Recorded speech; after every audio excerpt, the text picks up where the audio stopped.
claiming around 1 billion of dividends in that matter. And also we have other stories given prominence on the first page or on the front page of the Daily Nation. We have recall where IEBC begins reviewing a petition to kick out bursaries from the House, and this is probably because of the bill that she presented to the House of including other laws to govern protest in the country. Probably that is in line to that. And those who have filed the petition say that bursaries has failed to represent Nairobi residents as Nairobi residents want to be represented. In matters education, the Daily Nation says why head teachers want parents to pay more fees, and this is ni kama wanarusha mbadi kwa out of frying pan to fire, because Mbadi said that the government does not have enough money to cater for free primary education, and probably parents may be forced to dig deeper into their pockets for fees.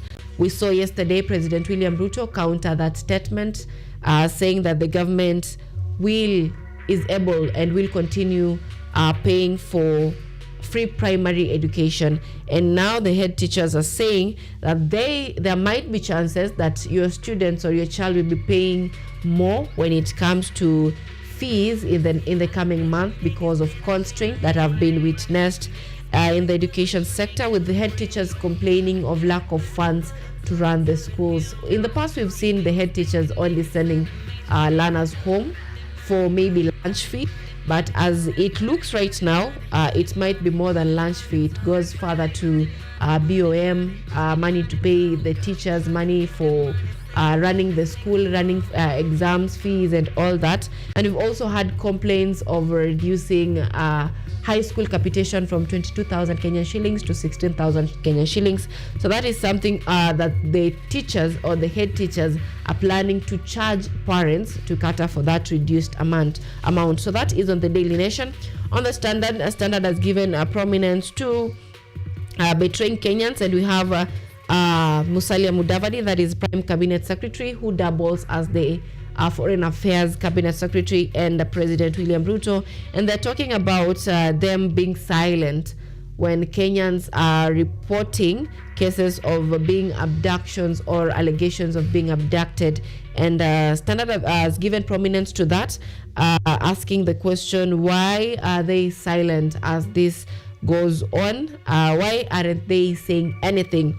Also on the Standard, they've given prominence to the education matters, where they say policy confusion cuts cripple public schools. Still the same story as of the Daily Nation. And on the Financial Standard this morning, they're raising alarm on Kenya's debt, which they say has spiraled to around 11.5 trillion. I guess this is beyond the ceiling. We are always talking about debt ceiling, but the Standard are saying that at the moment it is beyond the ceiling. That is our debt, and that is as of March 2025. We are not yet into the remaining part of the year, but that is what they say. And on prominence to politics, and 23 pending by-elections likely to define trajectory of 2027 elections. High stakes for Ruto, Raila and Rigathi in mini polls, and this probably is going to be determining what the 2027 elections is going to look like. If a party gains prominence or if a party gets nominated, it reflects on the party's popularity in the area. So that is what the Standard has given prominence this morning. And also, just to mention, this morning we'll also be talking about, I think it's on the Daily Nation, which we'll be talking about the controversy or the differences between the UDA and UDA ODM relationship. So what does that mean? What does that mean to the country, even as the country prepares for by-elections and the 2027 general election? So that is on the daily, on the newspapers that you're having this morning. And just like I mentioned earlier, that Eric Ndungu will, together with Ojwang Mariam, will be helping us unpack those conversation, and also a conversation on using social media and AI to grow your business. Collins Mwangi will be helping us unpack that conversation. Right now, we are going to take a look at what is happening on the roads and what does it feel like in terms of the weather situation.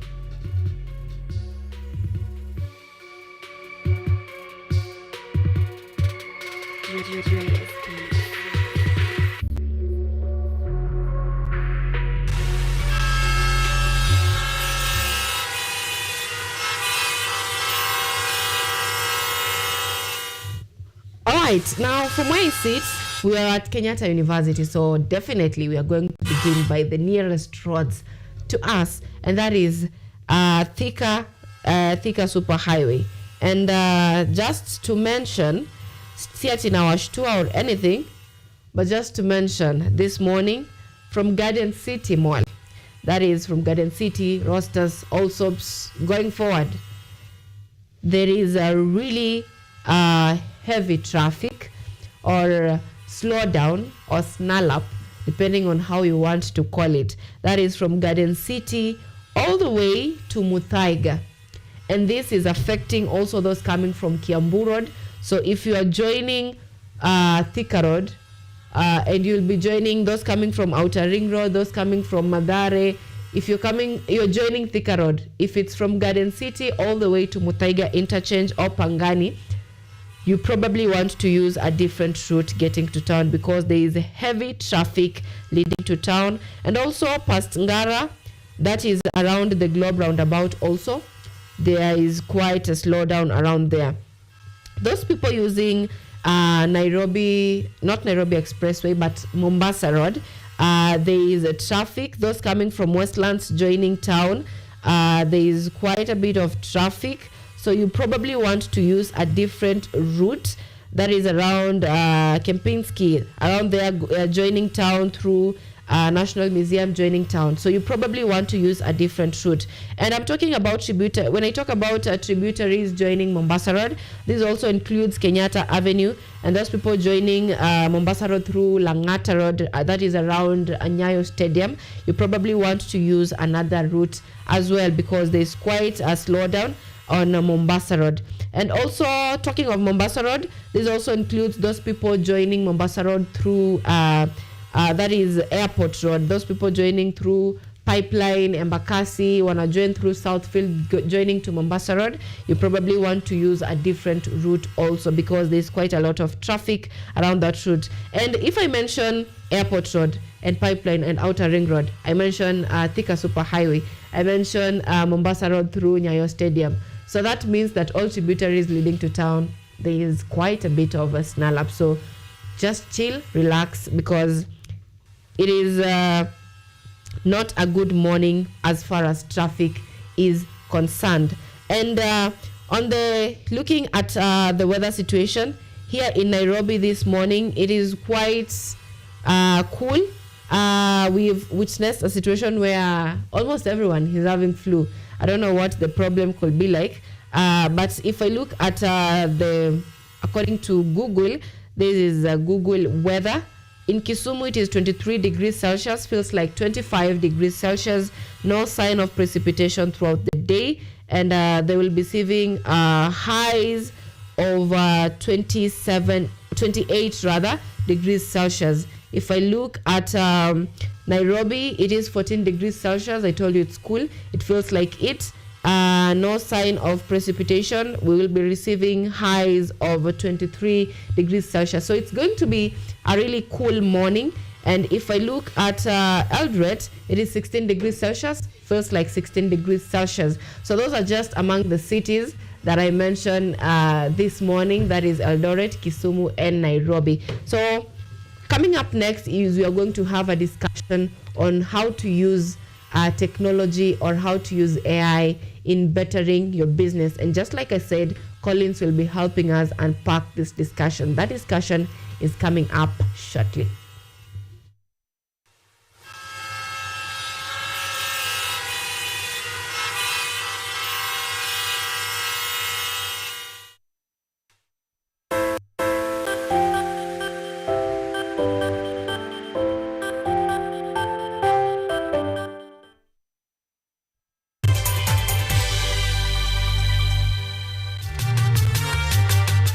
Wito na shauku ya kuwa mtaalamu wa kutunza na kutayarisha maiti ndiyo chanzo cha mkate wake wa kila siku.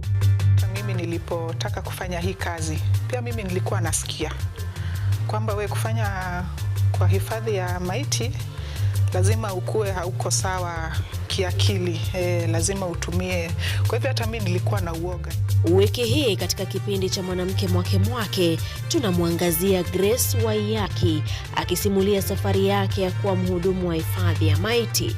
Usikose kutazama kipindi cha Mwanamke Mwake Mwake kwa uhondo kamili ukiwa nami Caroline Kimwele.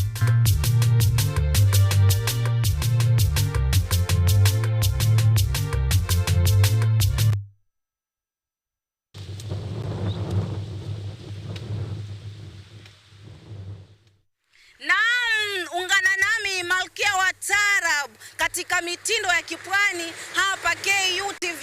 Yaani tunapozungumzia mitindo ya kipwani basi unaona napigwa na mawimbi makali sana ya baharini kutoka katika ufuo wa hoteli moja inayofahamika kama North Coast Beach Hotel, ambao ndio wadhamini wa kipindi hiki cha mitindo ya kipwani. Penzi mtazamaji, kwenye mitindo ya kipwani hutakosa kupata mapishi ya vyakula vya kipwani.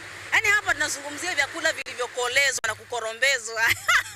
Iliki, karafuu, abdalasini, samaki wa baharini, vyakula vilivyopikwa na kusukwa kwa kutumia nazi. Bila kusahau mazungumzo ya moja kwa moja, mazungumzo ya kusisimua na wataalam tofauti, waandishi wa vitabu waliobobea, watunzi wa kuhani mashairi. Bila kusahau mpenzi mtazamaji, taratibu zetu za tarabu na chakacha. Yaani pale ni pale ambapo viuno vya wanawake vinazungushwa kisawasawa.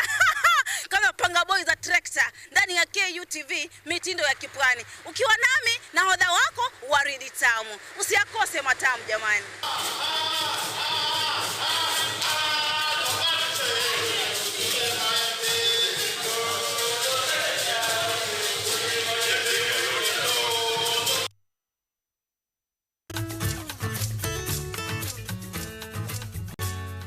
Hi, my name is Stella Tioi. Jina langu naitwa Okemwa Mokwa James. This is Mandela Gaya. Ugonjwa ulipokuja ulichukua siku 3 ukaniweka in coma. 20 wamezikwa, 2 ndio wako hai. I don't even know how it feels to see. I feel like I cannot express myself well the way somebody who can walk can actually express themselves. Ilichukua muda mwingi mrefu tena mpana ili kuikubali kwamba mimi siwezi tembea tena. I've come to actually accept myself. Ukijaribu kumsimamisha mtu umwambie tafadhali nionyeshe njia, They find it quite strange talking to you. We should just make schools integrated Inclusive setups. by providing the right facilities.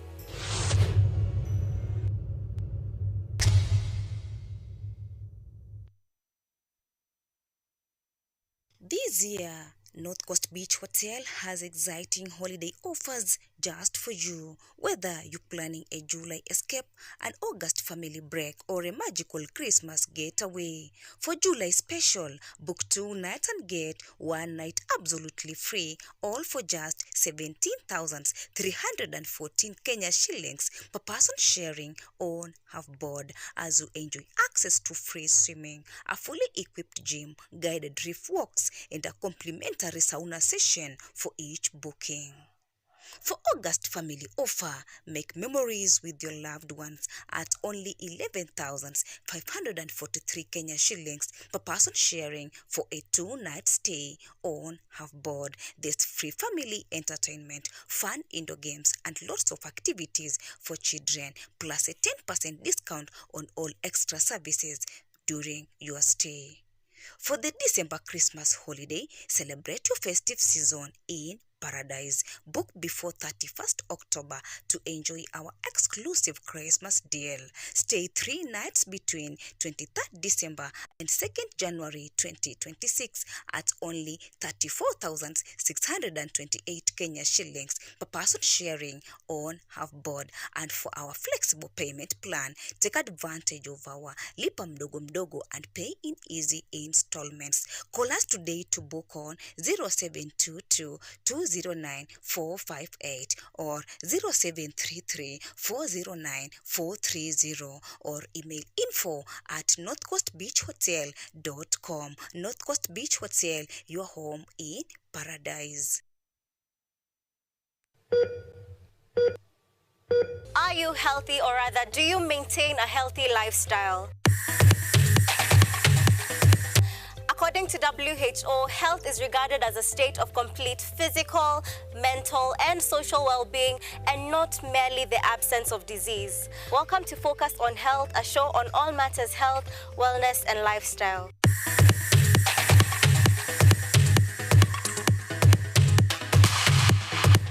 On this show, we cover a wide variety of topics inclusive of, but not limited to, dental, optical, mental, reproductive health, and so much more.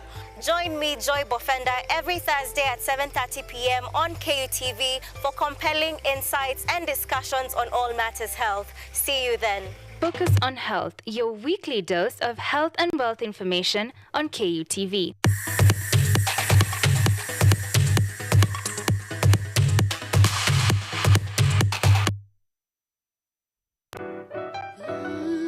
Miti miti, panda panda. Our planet's future is in our hands.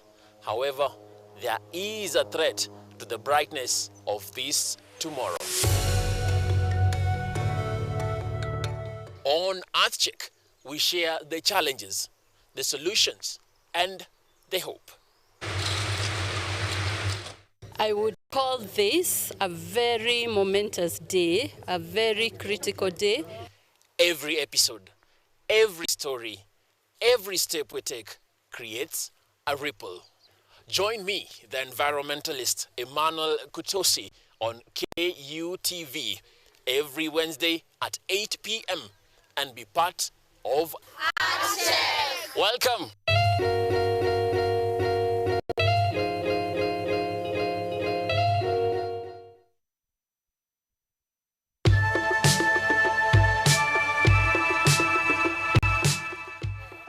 In a world where uncertainty rules and opportunities are scarce, it's time to break from the barrier and unlock your full potential. We must live within our means. We cannot spend money that we don't have. We will explore the fascinating world of investment, trade secrets, business strategies, and entrepreneurship. Sasa challenges ziko mingi sana. Parking ya mzigo imekuwa mbaya. Unaweka pesa yako inakataa kurudi. Whether you're a seasoned investor or just starting out, what you covered with invaluable insights to help you succeed. Now, this year we have seen a rebound in the economy, which is well above the global average of the 3%. Join me, ANYANGO SYLVIA, every Sunday and Monday on KUTV News at 9, and let's turn your dreams into reality.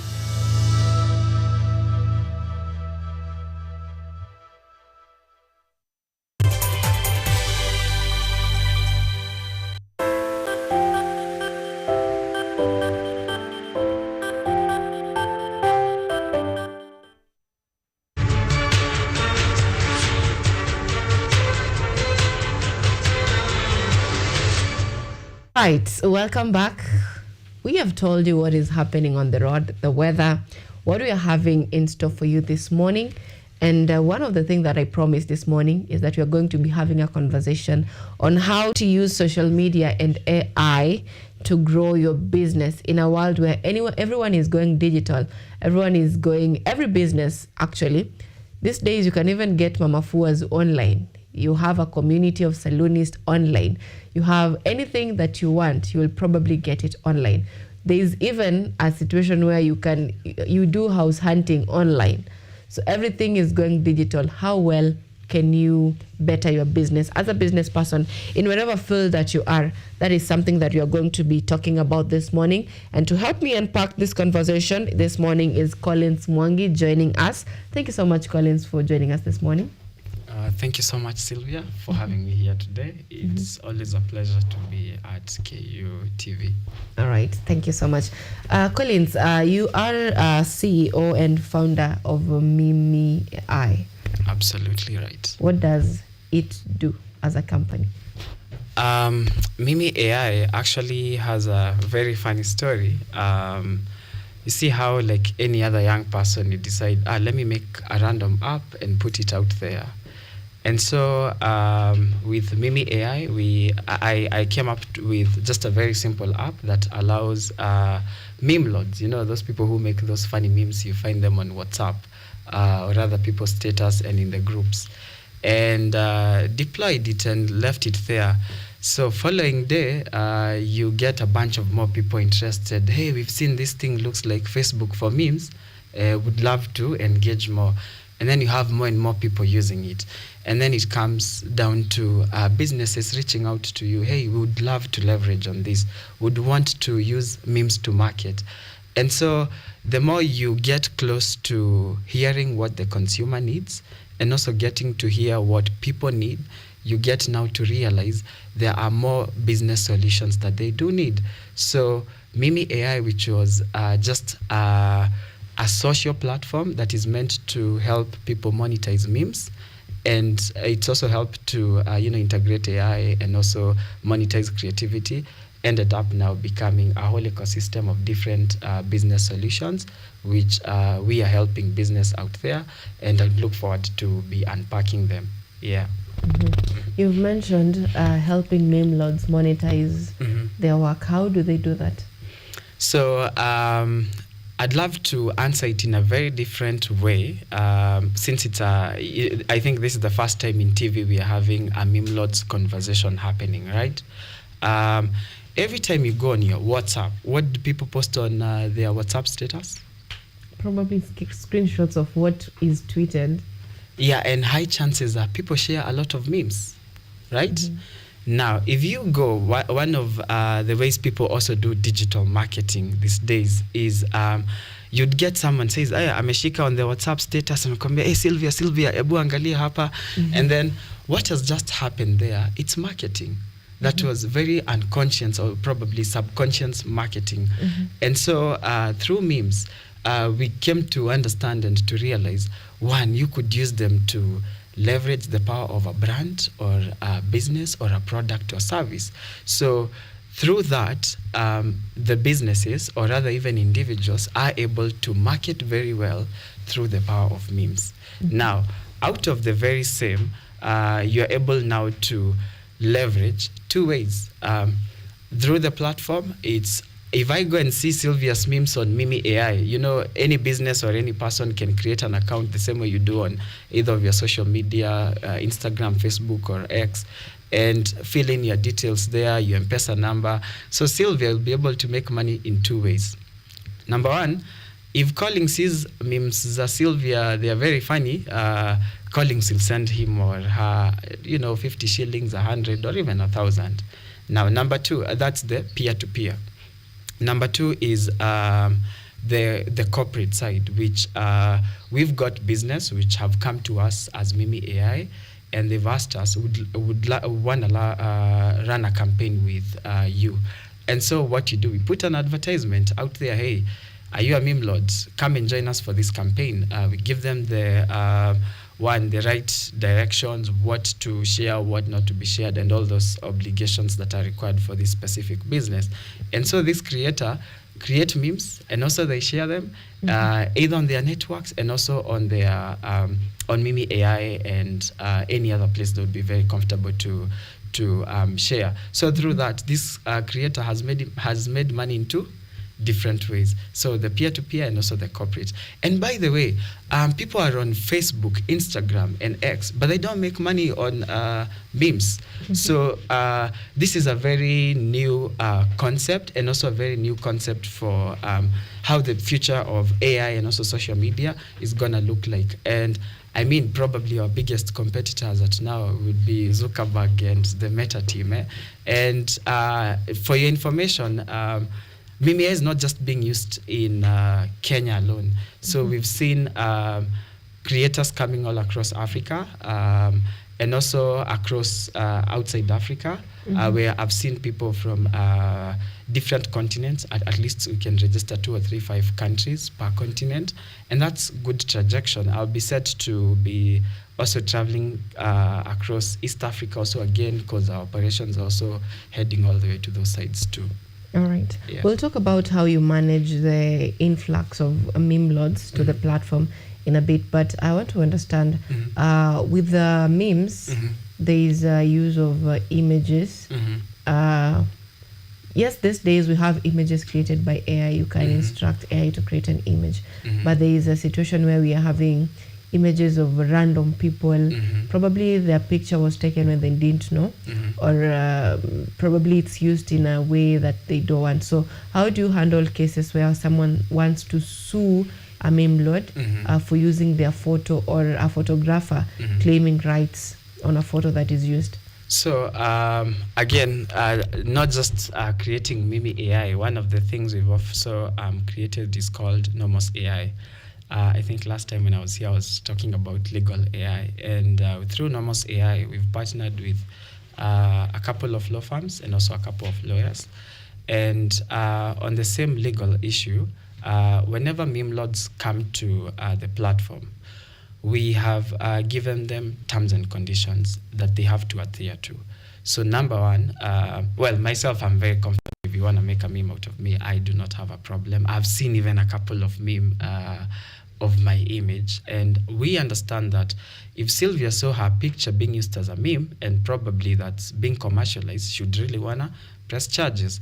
So what we've encouraged more of our creators is, I mean, if you're comfortable, make a meme with your own pictures. So that's to curb that. Number two, using objects, you know. For instance, there was a meme campaign that we were doing, probably if they're able to show, and it was running for Cairo Dental Hospital in Hapa kwa Cairo. And that meme campaign had a goat with braces on the teeth. And it was so funny that, you see, it didn't necessarily affect any individual. And also, it's just a random goat that we took a picture of. So with that comes, and also probably people also make cartoons out of it. And also these days, there are very different ways of how people make memes. I think you've seen on TikTok, people just write 2 or 3 sentences and it becomes a meme. So we've tried to steer the direction of where there is no infringing on other people's rights. And if one has to do so, probably use your own picture, or if one was to use it, they have to sign a consent form for sure, and especially when it's memes that are really relating to business, and also to make sure that the freedom of free speech doesn't also get stepped on. All right. Now, this is something that you started in the year? 2023. 2023. Now, from 2023, this is probably 2 years now. Yeah. Or 3, depending on the month. So the more you talk about it, the more meme loads or more people get to interact with the platform. How do you handle the influx of this number? Because you've said that you began this as a platform of sharing memes, monetizing it. So how do you handle when you're having a large number of meme loads? How do you manage it in terms of getting to know who is paid, who is not paid, who nani anafinyiliwa chini? So how do you handle the big numbers? So on one campaign, that would be a big campaign, it would come into different ways. There are campaigns that would involve all the way to 1,000 people. And also there are those campaigns that chances are they have to be done internally. Either they are very sensitive. So on the platform, one of the things we've ensured is one is able to put in their right details, okay? Also, I've partnered with a SACCO and also a bank so as to make sure that payments processing are easier to be done. And also just being also able to track who are the registered meme loads. Because you see, we are not just working with any random meme load. They have to come, sign up, tell them, hey, these are our terms, this is how we've been operating, and this is why we do not do things the way you are doing, or rather the way how it has been. So once we do that and we have a conversation with them, and also a form of training, because you just can't, sharing memes doesn't require any form of training, but because of the nature of how business looks like, and also to make sure that it's free and fair, there has to be a form of, a 30-20 minutes training for them to understand also how they can do it. And even as we're having the conversation to do, leveraging social media and also AI, you really want to make sure that, for instance, one of the corporate space I have been called Jungo Farm, every Friday, there would always be a meme running over, So once there's sort of this training, it makes sure that there's fairness, and we try to be as fair as much as we can. Yeah. All right. Now, how does success look like for you? Well, success for me looks like, number one, meme lords being able to get a coin, because musicians and any other form of artists, they get, money, or rather revenue out of whatever they do. How about these meme lords? One of the trips I took, I think earlier, and also it's something I continuously do, is meeting university students, because they are the biggest meme lord creators, the meme economy, you would say. And we all do understand that as of now, globally, what we are experiencing is a lot of gig economy workers, right? Where unachapa ka gig hapa, you get another gig here, and so on and so forth. So I'm not only, because you see, Mimi AI is the parent company to all these other products that we do have. Talk of Akina Cheza, Akina Flex POS. What we make sure we do is being able to meet these creators. The first time I went to, I think, Kist University and met meme lords and told them, hey, by the way, you could monetize. They were very shocked. Sisi tuna share memes, people just laugh, and they do not make any coins. So when it came out that they could make money and just get some form of training, and by the way, I do run Mimi AI Headquarters Hub, which is at Dome Square, second floor there, somewhere along the Northern Bypass. We take time to sit down with these meme lords, train them, and help them to be able to see it's not just memes, it's business now. Yeah. All right, we'll talk about the tools under Mimi AI later, but right now I want us to talk to business people who are watching us right now, because we have a fan base that is business oriented. So assuming I am doing probably mitumba business, or I am selling mahindi choma, we talk about integrating AI and social media in terms of improving our businesses. How well do we do that from where you sit? Let me start with these two statements. The first statement is, if your business is not in the internet, you're probably going to be doomed. The second statement, if you're not using AI, chances are you won't be very efficient. However, AI comes with its own ballpark of challenges. So if I'm selling mitumba, if I'm selling, and also the business, we meet every single day with Mtaani Business Network, product under Mimi AI. So if I'm running this sort of very informal business, I'm selling at Kibandaskis and so on and so forth, and I'm doing this, we call them the informal sector business, where that's where the big margin of young people and also the big margin of the economy is. Last I checked, there are 7.4 small businesses. Some of them are not even registered, approximately, okay? 7.4%? 7.4 million. 7.4 million businesses, small businesses, are not registered. Either, talk of you do sell mitumba, you do sell some gadgets, electronics, and so on and so forth. So now with the use of social media, AI, and APIs, so out of social media, any person who is running a business right now, I saw on this show again, I think we had this lady who is selling mitumbas from Kirugoi. Yeah. And I saw she's able to deliver countrywide. And it's because she has leveraged so much of the social media to make sure that she's able to connect even with those clients she might never meet on her eyes. I mean, even for us, we've worked with people who we've never met with our eyes, but we've saw what they've done on social media. I think it's very prudent for any business, any form of business, even if you only do sell watches or viatu or whatsoever, to be online.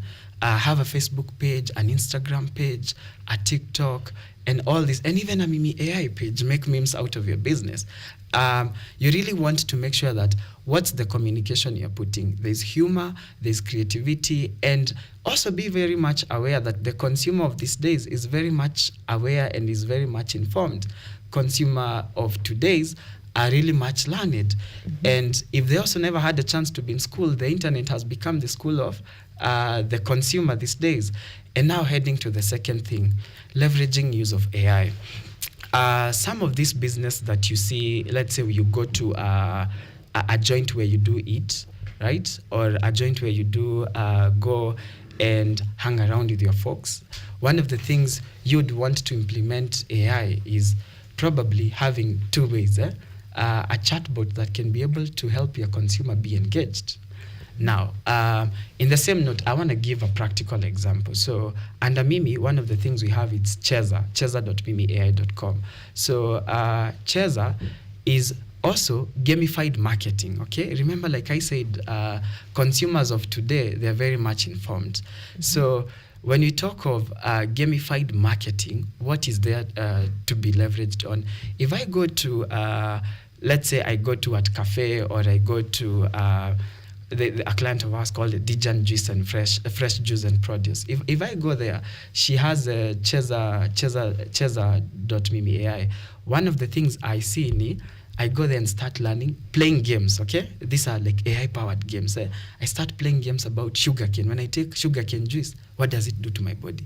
When I take beetroot juice, what does it do to my body? So you see, when you as a business, you start leveraging vitu kama hizo, it really helps you to be propelled so forward that, you know, if my customers also came, they will not only be marketed to because there was social media, but they'll start learning about my products. Like I said, one of the games that was running was the dental games, okay?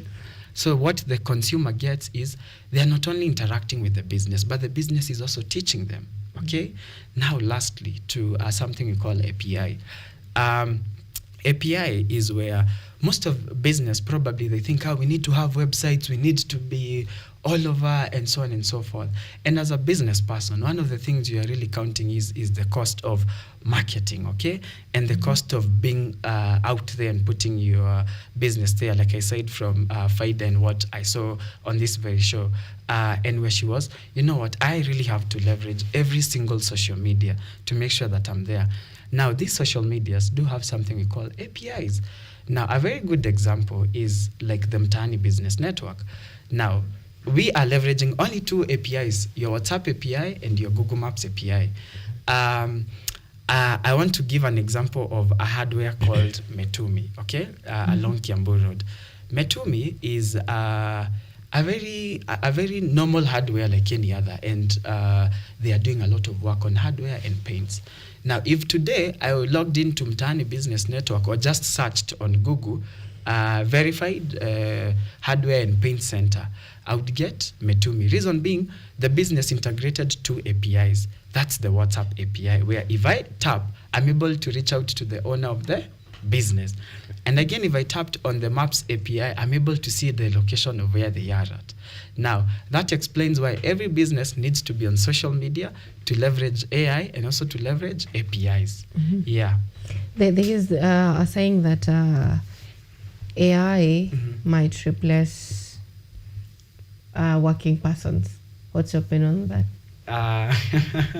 I always get this question every other time. Well, I have to say we are in that season of adapt or die, for sure. If you are not leveraging, I'd love to see AI more of a tool, less of a threat. If you're not leveraging AI more of a tool, then chances are your business might be obsolete. So any business that is not leveraging either social media, AI, or APIs, chances are they might not be in business for a long time. For instance, I also saw on the show, we had this guy who is doing tailoring work and teaching young people how to do tailoring and also be able to like make business of their own, right? Now, if he decides, mimi nitauza just within my locality, okay? Chances are this guy, if someone else becomes a competitor and they are very big on social media, what will happen? And they're leveraging all the business tools. You know, I mean, this is the days you have Canva, you can make better designs, you have Adobe, you have OpenAI, ChatGPT, DeepSeek, Plexi, City AI, and all these different AIs. If you don't leverage how to use them, chances are you might be very obsolete. Yesterday, and I was telling all my staff at work to listen to a podcast that a fellow CEO shared with me, that how to prompt your chat GPT well, okay? Now, for instance, I think I also do. I tell like my chat GPT, this is my business, this is what I'm doing, and these are my customers, and this is the feedback they tell me. And I train my chat GPT I train it not to give me response, but to help me think through. Now, when we say AI is going to replace our jobs, it's because either we are choosing to be lazy or we are choosing not to be innovative. I'd love to see more of AI to be more of a tool. However, there's no lie to AI is going to take up some jobs for sure. And then what we need is to try and be able to be more innovative, to come up with other new, roles and jobs. And also the beauty of AI is that it's also able to create more new jobs. I mean, the first time I deployed Mimi AI, I was only one guy. Right now I have close to 15 people working to me day to day right now. And even more than, supporting more than 10,000 business right now. So AI is also coming with its own new challenges. And I think if I was to put them on a way balance, I think AI has more good than it has more harm. Yes, we've had incidents where people are using AI for harm. I strongly discourage it, and I strongly request that even the Ministry of ICT and the right frameworks to really come in handy to put these measures to be followed. Conversations about AI is big. Recently, I saw that what you prompt ChatGPT can be used against you in court, whatever information you give ChatGPT, because there are no restrictions to that. Yeah. But anyway, let's talk a little bit about social media marketing, because you're big on having your business online. Do you have practical steps that one can take? I mean, this is someone who is probably selling shoes. Or this is someone who is in corporate. How do they use social media? Like, is there a practical way? Because we've seen a situation where people post, and how do you rate success in terms of social media presence? Is it engagement? Is it feedback? How does success look like when it comes to social media marketing? So let me start with key lessons that I have learned. A couple of the lessons I have learned, and also we've leveraged with other business. And by the way, Mimi AI, despite being a software engineering company, we're helping business do social media marketing and also management. Now, to any business that is out here, just before you go and open that Facebook or Instagram or TikTok page, I want you to think of three things: acquire, engage, and retain. Acquire, engage, and retain. Why am I opening these social media pages? I want to acquire my clients, and I also want to retain them and also engage them. How do I start by acquiring them? Now, there's a very big deception of, fungua a big Facebook page and start getting many followers. That's how you make business, okay? Well, there's some truth to getting more followers, but there's also some truth to getting the right people who are your audience, okay? Now, even to the business that we even do for them, social media marketing and management, and help them to see the same. One of the discussions we start with, it's first drafting with them. What's the purpose?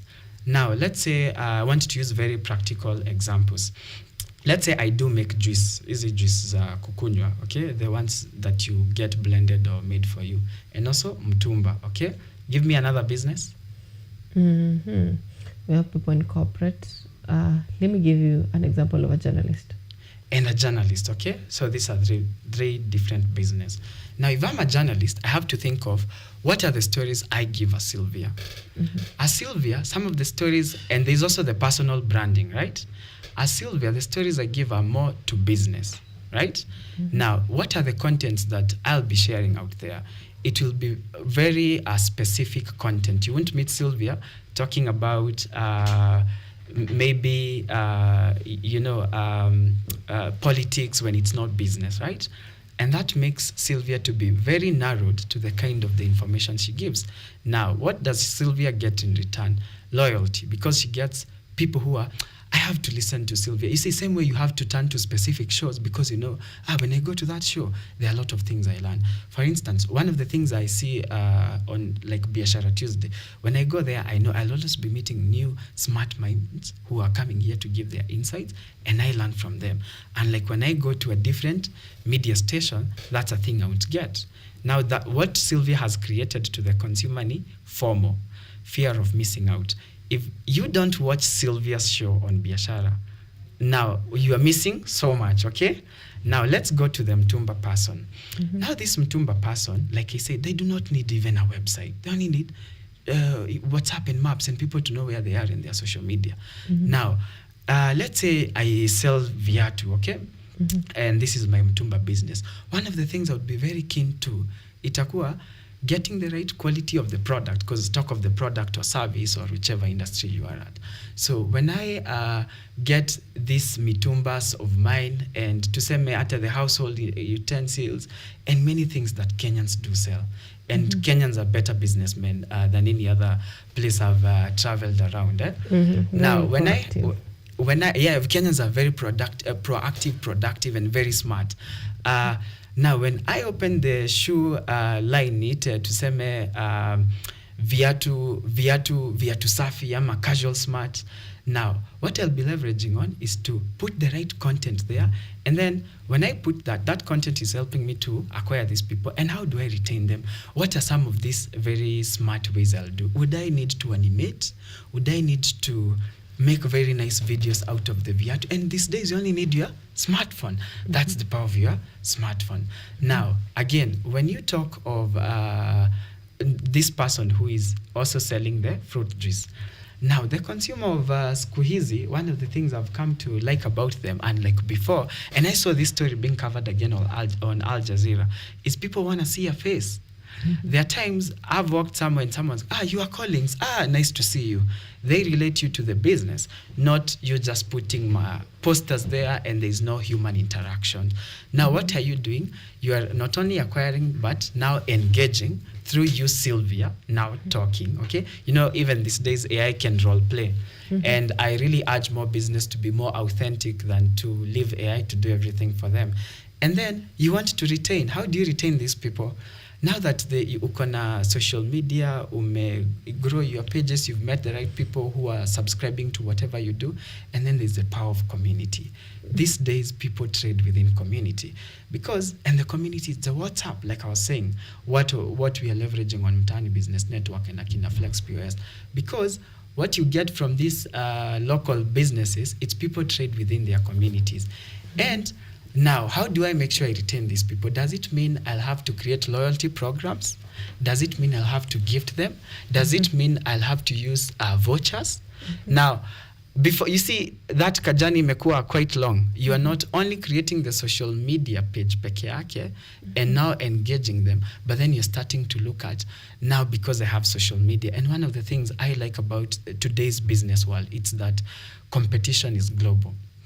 Now, if ninauza mtumba na niko Kasarani area, or maybe niko Mwiki, ama niko Kiambu, ama niko Nakuru, now I'll be knowing I'm competing with Masharia, who is maybe in Kisumu, okay? Onyango, who is in maybe Kisumu, or Kimani, who maybe has started his business somewhere in Garissa.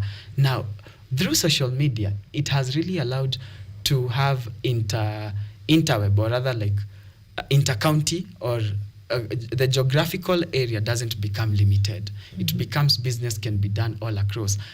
People will order when I'm in Kirugoya and I'll send them Zigo to them. People will order my shoe and I'll use probably pick up Mtaani and all these other ninis to deliver. So I think that's quite exhaustive, and I'd love to have more discussion on the same. All right. Now, we are still on the same. There are situations where you text a business owner in WhatsApp and there is an automated text that replies to you. Sounds a little bit of so artificial. I also had someone say that the reason why churches will remain, people will still go to churches because you can't replace, the feeling of togetherness, the feeling of, the community feeling. The human interaction. Yes. Yeah. There is that aspect in business where I have seen a case where ads are created by AI to avoid paying content creators, to avoid paying models, to, where does this leave businesses at in terms of human interaction? Is it a hindrance, or is it something that if we embrace it, it will, lead to more sales? So you've pointed out two things, and I would love to start with the first part and also on the second part so that I'm able to give more context. So now, when we leverage AI, like you were talking of the chatbot, when you get a poor dev who is doing your software engineering work, chances are they might not give you better output. And by the way, one of the things I do when hiring, like my software developers, is I want to see the business acumen. I just don't want to see an automated message, because sometimes what you see, like the WhatsApp you're saying, one of the things I see is people getting, like, to create a software, but then there's no that human interaction. And like you said, people are doing business with communities, the human interaction. See, sometimes I buy things from people because I know them and I relate to them. Now, when we put AI to, like, quote unquote replace that, we are using AI for a wrong purpose. We should be using it to, we do talk with Sylvia, and whenever she wants to order, why not make a chatbot for her to be able to select things a bit faster, not to automate kila kitu, even the conversations I should be having, like negotiating with them. And then there's this whole hype here, create AIs, guys, it's bringing money. That hype, to some extent, I'd love to discourage it. It has to be, why are you creating AI? To do what? You see, is it to streamline? And when it comes to where you're saying people will still go to church, and by the way, one of the reasons you really want to go to any social gathering, be it church, mosque, or wherever you go, it's because of meeting people in real person and talking with them. I saw even Meta is doing like avatars, and I was also even questioning, does it mean now you will be role playing with me instead of having this conversation? So for sure, when AI is untamed, there will be consequence, and some of the consequences losing this interaction with one another. Talk of the COVID time, where you could not even see your own next door neighbor, and you would feel sort of lonely. I mean, I'm one person who likes being near people, so AI shouldn't be replacing that. It should be making it easy. For instance, now to the second bit where you mentioned of brands are now leveraging AI and choosing not to pay creators or people who are supposed to do these ads. I think that's a very fishy way of running business, and to some extent that needs to be really much discouraged. And if it was to be used to help in marketing, and you're using AI to generate probably images or videos.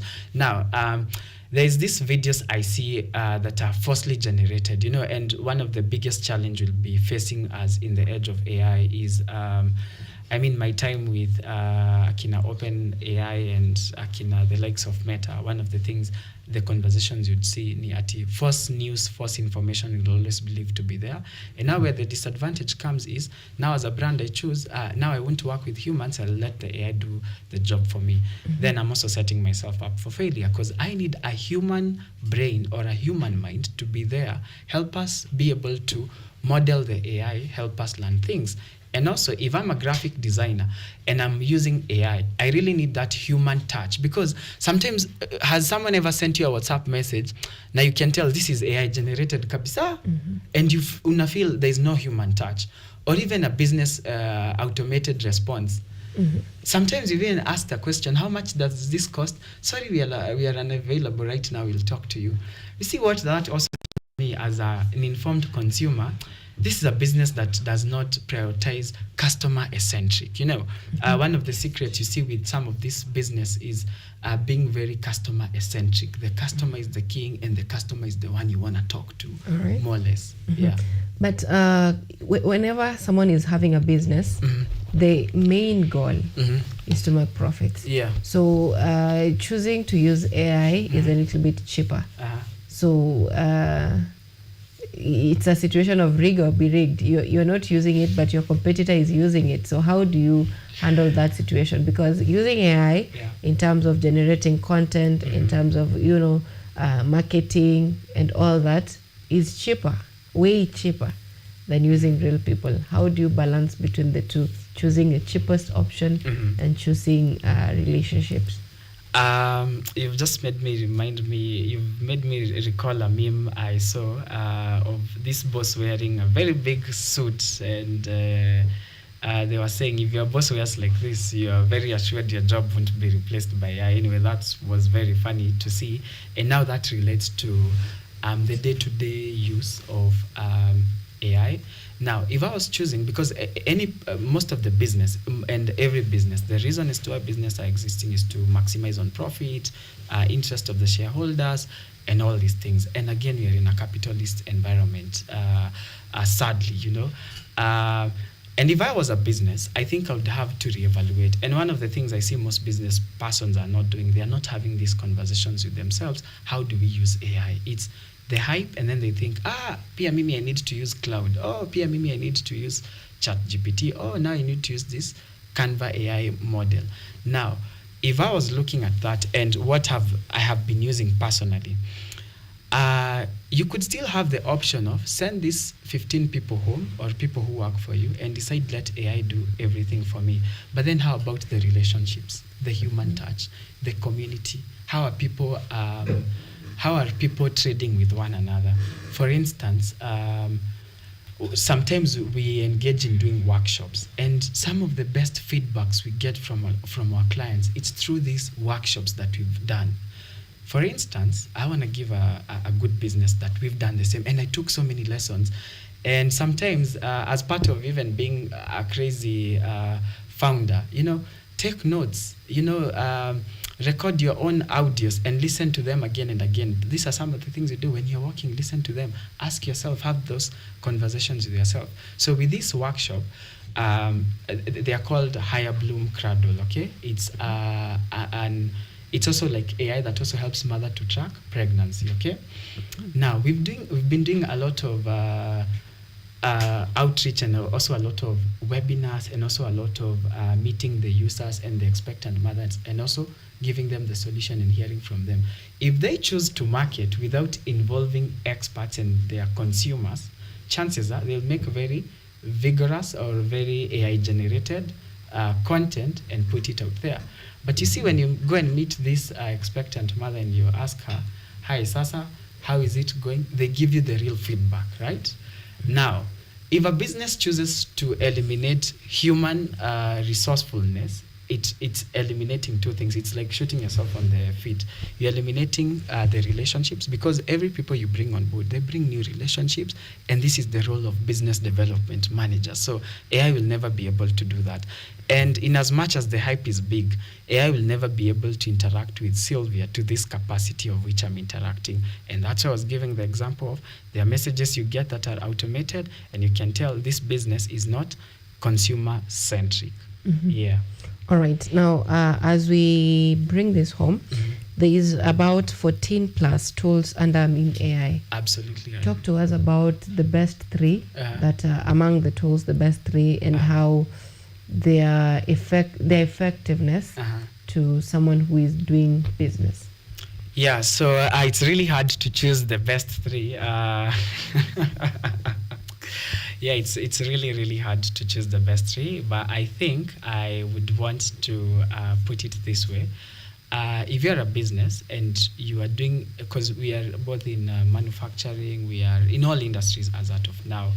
If you're a lawyer, we have something for you. And all these different industries, wherever you are, we have something for you, a solution.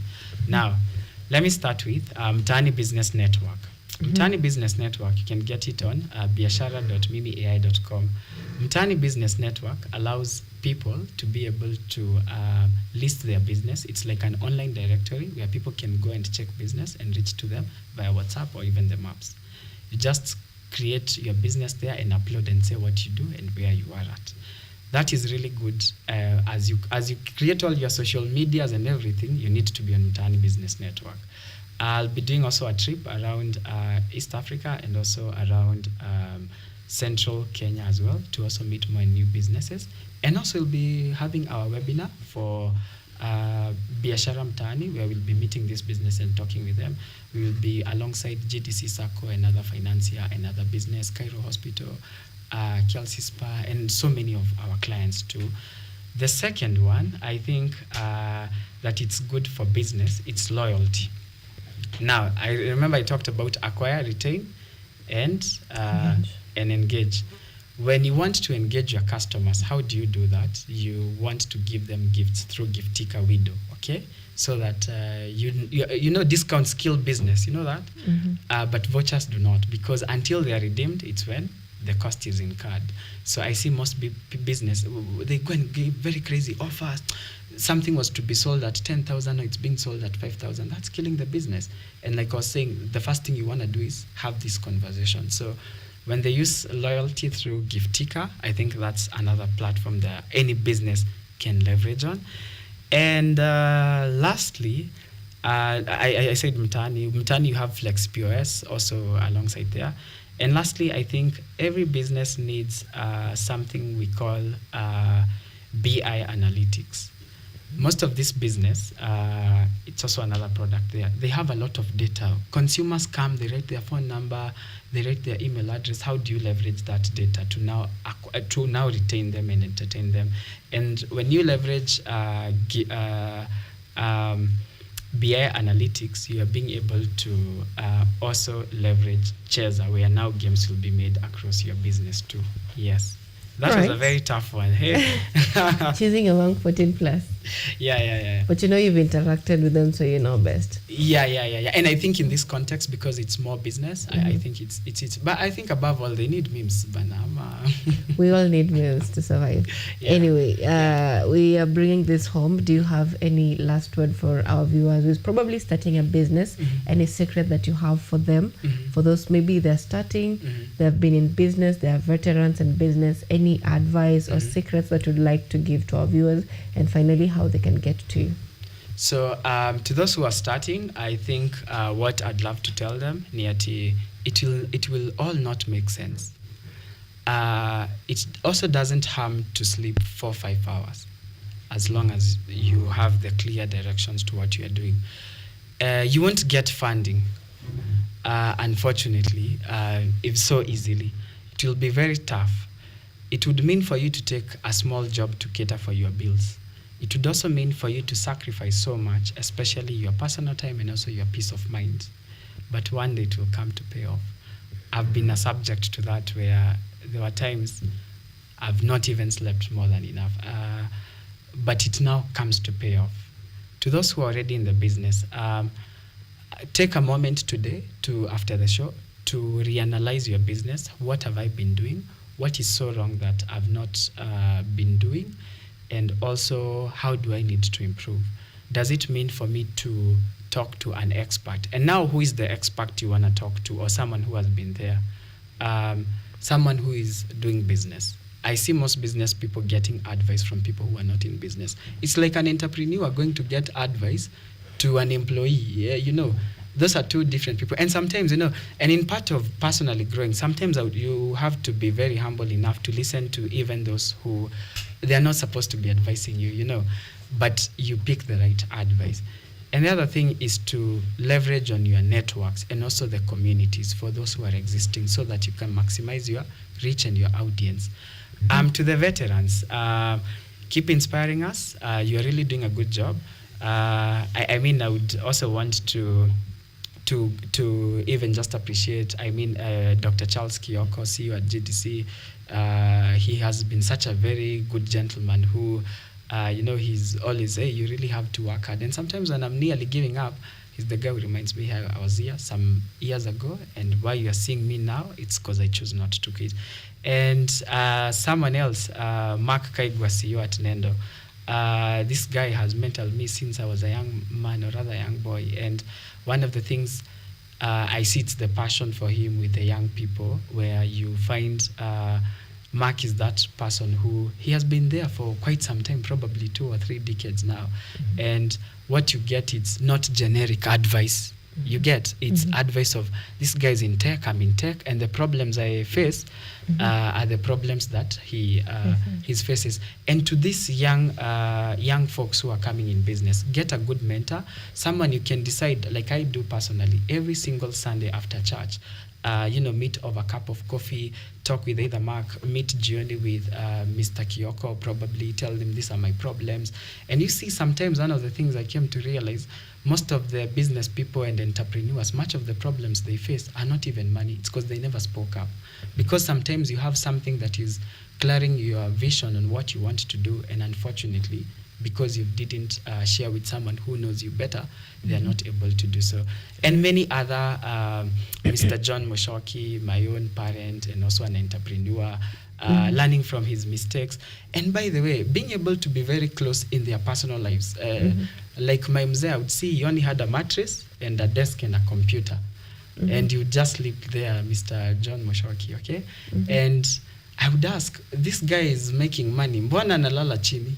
And sometimes you see, it's because I do not want the comfort of sleeping on a bed to make me forget about the vision. And why today, then do you work if it can't help you as a person? I think there's to that, but also there's to sometimes you have to make yourself a bit uncomfortable for you to go that extra mile, And I think so many other people who have been part of my journey, as well as a young entrepreneur, and people who have really given me much support. I can't list all of them. These are our clients. These are our people who are also interacting with us. And by the way, to any entrepreneur, your biggest friend and stakeholder is your client. That is the person you need to be very more close to. Maybe how you could reach me, you could reach me on 0794 153 677. You could Google me or on any other platform, Collins Mwangi, Mimi AI. And you could also check out our website, Mimi AI or Mimi AI Business, or business.mimiai.com. All right. Can you redo the number once again? Oh, the number is 0794 153 677. All right. Yeah. Thank you so much for making time for us this morning. Now, that has been a conversation on how you can harness social media and AI to better your business. Thank you so much, Collins, for making time for us this morning. And that was very impactful. Thank you so much. Yeah, thank you for having me here. Today at 2 p.m. I'll be meeting Kirigiti Business Community, and some of these things we've shared are what we'll be sharing too. And also I think I'll be meeting USIU, I think Business School, and KINAP as well.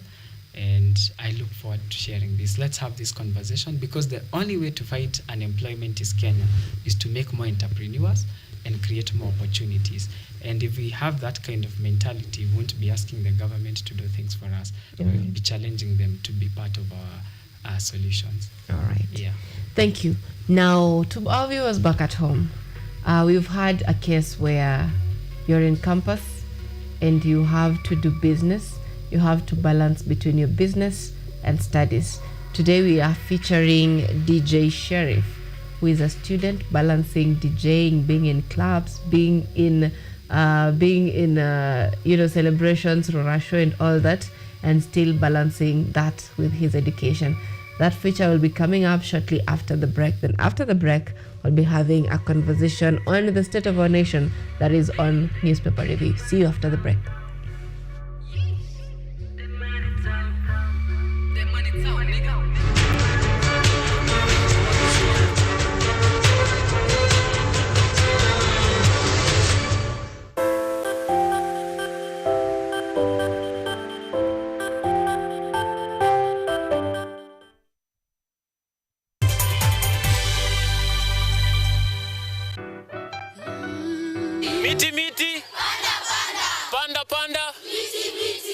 Our planet's future is in our hands. However, there is a threat to the brightness of this tomorrow. On EarthCheck, we share the challenges, the solutions, and the hope. I would call this a very momentous day, a very critical day. Every episode, every story, every step we take creates a ripple. Join me, the environmentalist Emmanuel Kutosi, on KUTV every Wednesday at 8 p.m. and be part of Handshake. Welcome.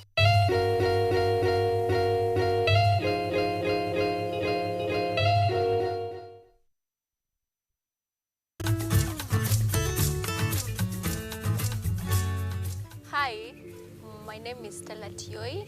Jina langu naitwa Okemwa Mukwa James. This is Mandela Gaya. Ugonjwa ulipokuja ulichukua siku 3 ukaniweka in coma. 20 wamezikwa, 2 ndio wako hai. I don't even know how it feels to see. I feel like I cannot express myself well the way somebody who can walk can actually express themselves. Ilichukua muda mwingi mrefu tena mpana ili kuikubali kwamba mimi siwezi tembea tena. I've come to actually accept myself. Ukijaribu kumsimamisha mtu umwambie tafadhali nionyeshe njia, They find it quite strange talking to you. We should just make schools integrated, Inclusive setups. by providing the right facilities.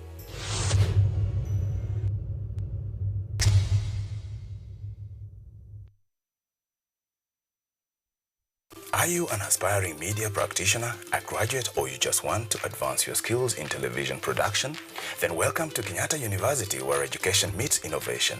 KUTV, the premier university television station in Kenya, is now offering short courses in TV studio, field technical operations, and video editing.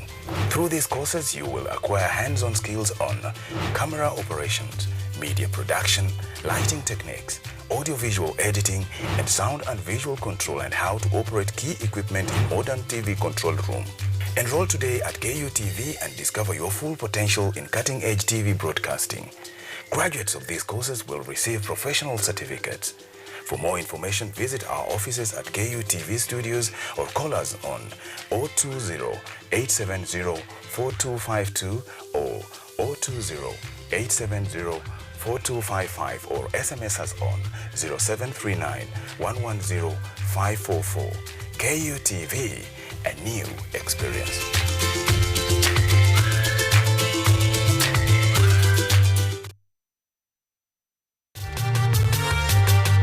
Wito na shauku ya kuwa mtaalamu wa kutunza na kutayarisha maiti ndiyo chanzo cha mkate wake wa kila siku. Mimi nilipotaka kufanya hii kazi, pia mimi nilikuwa nasikia kwamba we kufanya kwa hifadhi ya maiti lazima ukue hauko sawa kiakili, lazima utumie. Kwa hivyo hata mimi nilikuwa na uoga. Wiki hii katika kipindi cha mwanamke mwake tunamwangazia Grace Waiyaki akisimulia safari yake ya kuwa mhudumu wa hifadhi ya maiti. Usikose kutazama kipindi cha mwanamke mwake kwa uhondo kamili ukiwa nami Caroline Kimwele.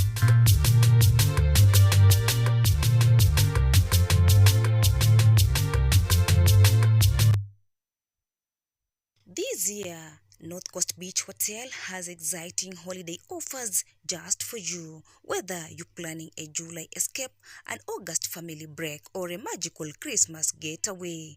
For July special, book 2 nights and get 1 night absolutely free, all for just 17,314 Kenya shillings per person sharing on half board, as you enjoy access to free swimming, a fully equipped gym, guided reef walks, and a complimentary sauna session for each booking. For August family offer, make memories with your loved ones at only 11,543 Kenya shillings per person sharing for a 2-night stay on half board. There's free family entertainment, fun indoor games, and lots of activities for children, plus a 10% discount on all extra services during your stay. For the December Christmas holiday, celebrate your festive season in Paradise. Book before 31st October to enjoy our exclusive Christmas deal. Stay 3 nights between 23rd December and 2nd January 2026 at only 34,628 Kenya shillings per person sharing on half board. And for our flexible payment plan, take advantage of our Lipa Mdogo Mdogo and pay in easy installments. Call us today to book on 0722 209 458 or 0733 409 430 or email info@northcoastbeachhotel.com. North Coast Beach Hotel, your home in paradise.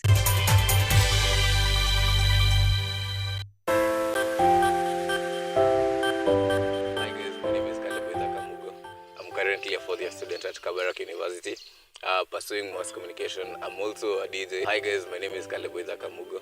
I'm currently a fourth-year student at Kabarak University, pursuing mass communication. I'm also a DJ. I go by the name DJ Sheriff, a full-time DJ as I study, and here's my story.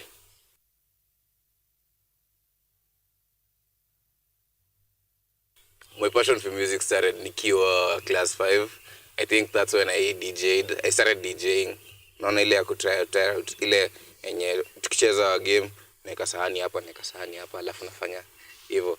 That's how I started DJing. That's when I fell in love with music. Then nikapata laptop kadogo, nika download kitu inaitwa virtual DJ. After that I think kutoka hapo ndo nilianza kugrow. Yeah.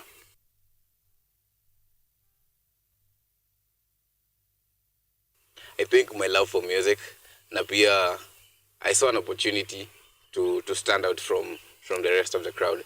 Because najua right now very many people are doing mass communication. So if you have something extra, I feel like it's a benefit. And music connects everyone. So DJing is just was just the way to go. Yeah.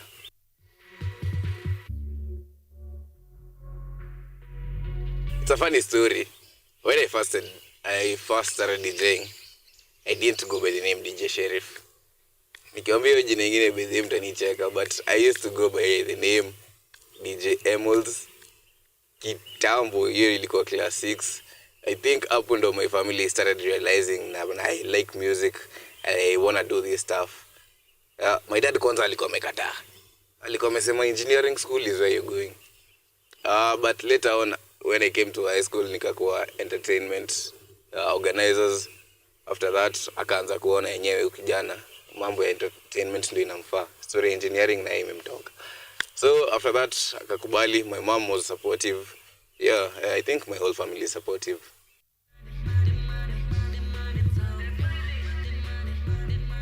I feel like it's all about timing. You have to allocate time. You have to have time discipline. Najua sikujangi mapema lakini najua okay, in school you have to allocate. I have time in a day, I have 24 hours. Let me say I usually have like 2 hours of practicing DJing. 4 hours of doing schoolwork. That's on my private time, bila classes and anything. Then the rest of the time I'm with friends. So balance your time well.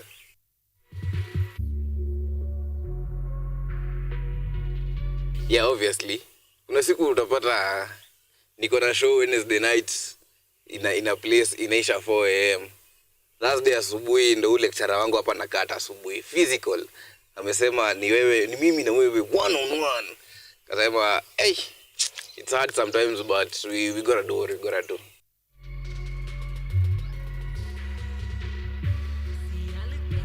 Honestly, me be the mystery of most pain. I feel the beats come first to me. Napenda music so much that I feel like hata ningechagua a different course right now ningefanya music production, but I still love mass communication. Still love looking at the camera, niwaongeleshe. Tukue na vibe.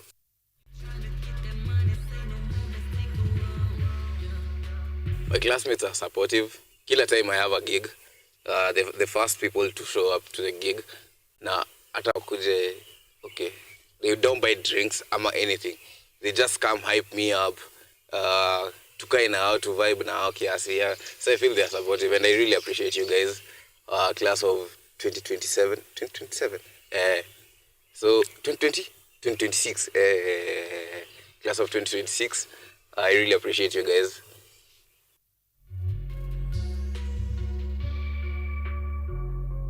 As a student here, lakini nikiangalia pesa napatanga nayo ningekuwa naishi Nairobi nayo ingekuwa tu uongo. But as a student here, DJing is very what? Very rewarding. Naweza sema it feels good ukikaa kwa nyumba on Sunday evening, just chill in the house, unafikiria leo sasa nitakula mboga na nini, sijui indomie. And then unaangalia M-Pesa, ting confirmed. You've received some chums. Nasema indomie rudi kwa shelf. Kwanza naenda nakula nyama. It's rewarding, plus to the point where I don't ask my parents for rent, my upkeep, and if I need anything, I just buy it for myself, because hata sasa naona kama mzazi anataka kuacha kulipa school fees, aniambia nijitegemee, lakini tapatana.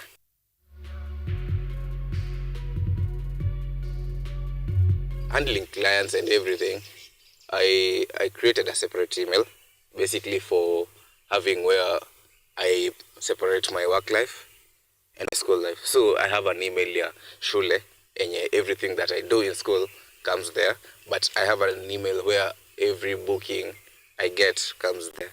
So nikitaka kutafuta gig naangalianga email yangu ya DJ. Nikitaka kuangalia kama niko na exam card naangalia kwa portal ya shule.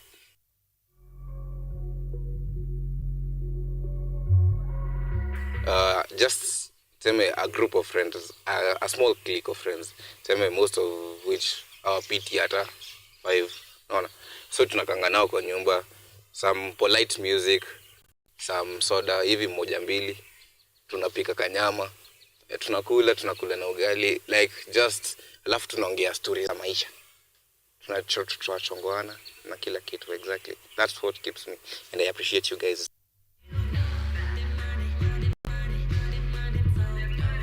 It's a very interesting career, and it's a very interesting line. Till point enye utaweza kubalance. It's a very interesting. Ukianza kubalance vizuri, it's very interesting, and it's very, okay, I can't say tiring, but it's very rewarding. Na pia, music touches the soul, no? Kuna siku tu unaweza kuwa umekaa kwa nyumba hivi, unafungua tu deck, unaanza tu kuvibe pole tu, na unaweka karumba hivi kiasi, unafanya hivi 1 2 1 2. Yeah. So if you want to be mentored, I'm around. DM. We DM too. Be at Wiziko sana. So that's it. My social handles, I go by the name DJ Sheriff KE on Instagram, DJ Sheriff KE on TikTok.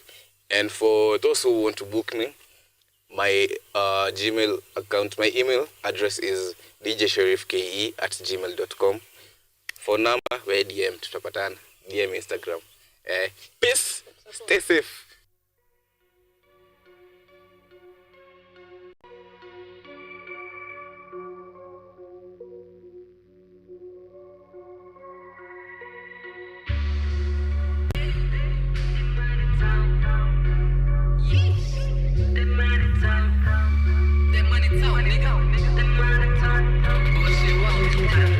Alright, it is an era where we live. The guest that was here before just said we live in a gig era, where you are from one gig to the next gig, and that has been the life of most youths or most campus students, balancing studies and gigs. If you are in campus or if you have gone through campus, you understand what I'm saying. Gigs after gigs. Today you're on a road show, that is a gig. Tomorrow you're a salesperson somewhere, that is a gig. If you're a DJ, you're DJing somewhere, that is a gig.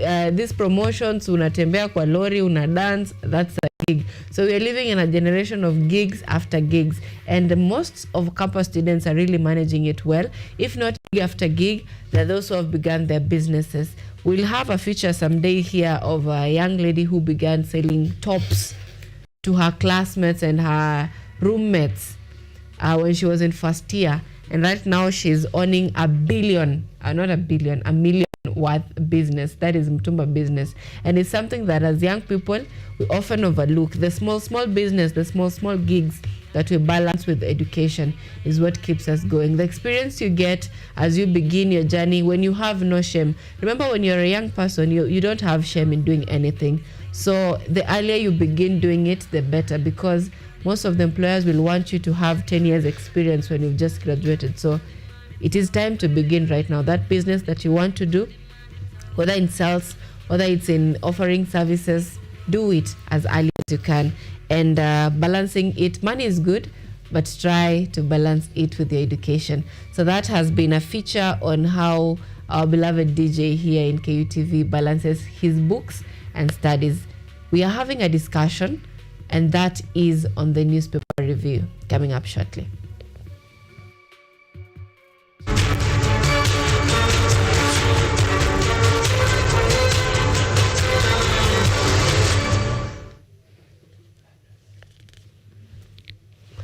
All right, now newspaper review is here with us.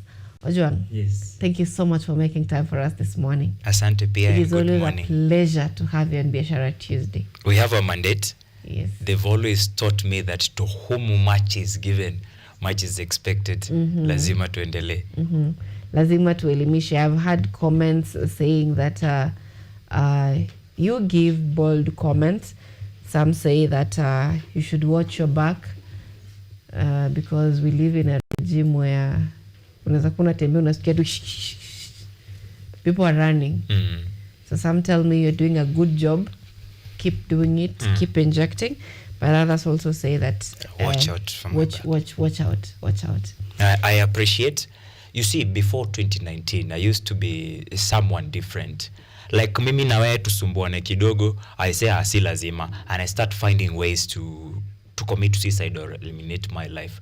But after 2019, I learned a lot of things through people whom you thought you could not learn from.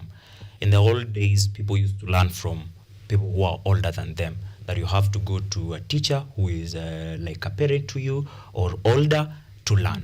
But I learned through someone who was turning 2 years or 2 years at the time, and that was my daughter, Melissa Mariam, who wants to be a doctor in future.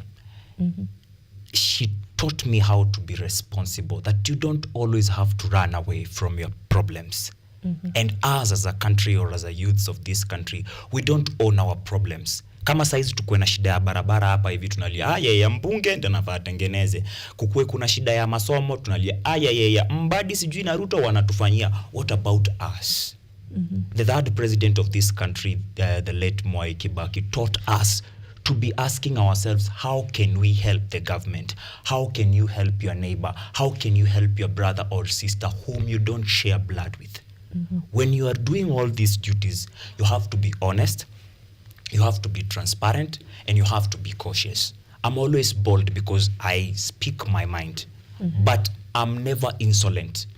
Not even in this life of camera, even outside cameras or when they are turned off. I don't like abusing people. I don't like attacking people. I like us to discuss issues with the name of getting solutions that will offer us sustainability and scalability, so that tukidil na issue moja leo, kesho kutwa hatujipati tukidil the same. How can we do that when we are still lying to ourselves and lying to others? For example, saizi utasikia Mbadi akisema the government is not able to fund FPE and free secondary education. But next day utasikia the current DP Kindiki akisema there are naysayers who are saying that the government cannot give its children basic education. Unashangaa nani anaongea ukweli, nani anaongea uongo. Sasa hata mimi mnataka nijipate hapo? No, acha nikaage hapo pa ukweli. Isemekanage Ojwang amepatikana mahali lakini ni juu ya ukweli wake.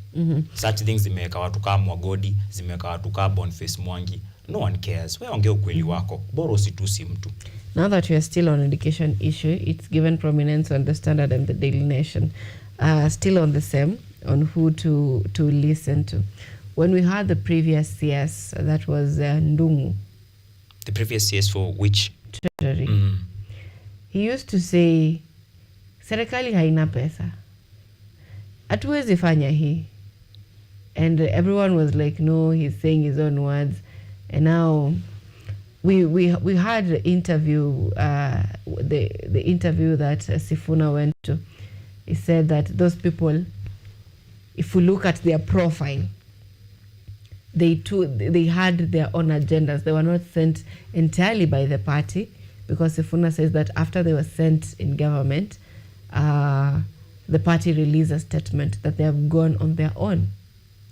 And now, looking at that background, from where Sifuna sits, that looking at their background, they went there as a retirement plan, and also looking at it in terms of these are people who are really opposing the government. And when we wanted answers on how the economy is running, Ndungu was giving us information that we are borrowing so much, we don't have money. And now we were given experts to do the job for us, and we are here right now, where the standard is also on the financial standard. They're saying alarm as Kenya's debt spiraled past 11.5 trillion mark, like we are above. Asa tumeachana na ceiling, tunatafuta sasa the ionosphere and the stratosphere. Tushatoka kwa ceiling, tunaenda beyond. So it is something that we you've asked the question, who are we? What are we doing for ourselves as a country? What can we do for ourselves as a country? This is something that requires government intervention, really, because it requires education. For the longest time has been receiving the highest allocation in the country, but still we are being told that we can't manage education. So what can we do for ourselves as a people? There is taxation that is uprising. We have companies moving out of the country. We have businesses failing. Those who are startups, they're finding it hard to manage in the market. Everyone is complaining they don't have money. The government is giving allocations to this sector, and it is saying that right now, sasa hatuna. We have seen increased borrowing. So in as much as we want to do something for ourselves as a people, what is there to do for ourselves as a people? There's a lot. There's a lot we can do for ourselves as a people. Back when we were introducing this free primary education to Kenyans, we used to have other ways of encouraging pupils and students to go to school, like the then president, second president of Kenya before 203, President Moi, used milk. Maziwa ya Nyayo, we give you milk, you will go to school. Before President Kibaki came to power, I was living with my grandmother between 2000 and 2003 back in Laikipia County, a place called Gobit. By now, I've seen other brains coming from Laikipia County, Gobit, like Barak, who graduated. And that time, the country was very hungry.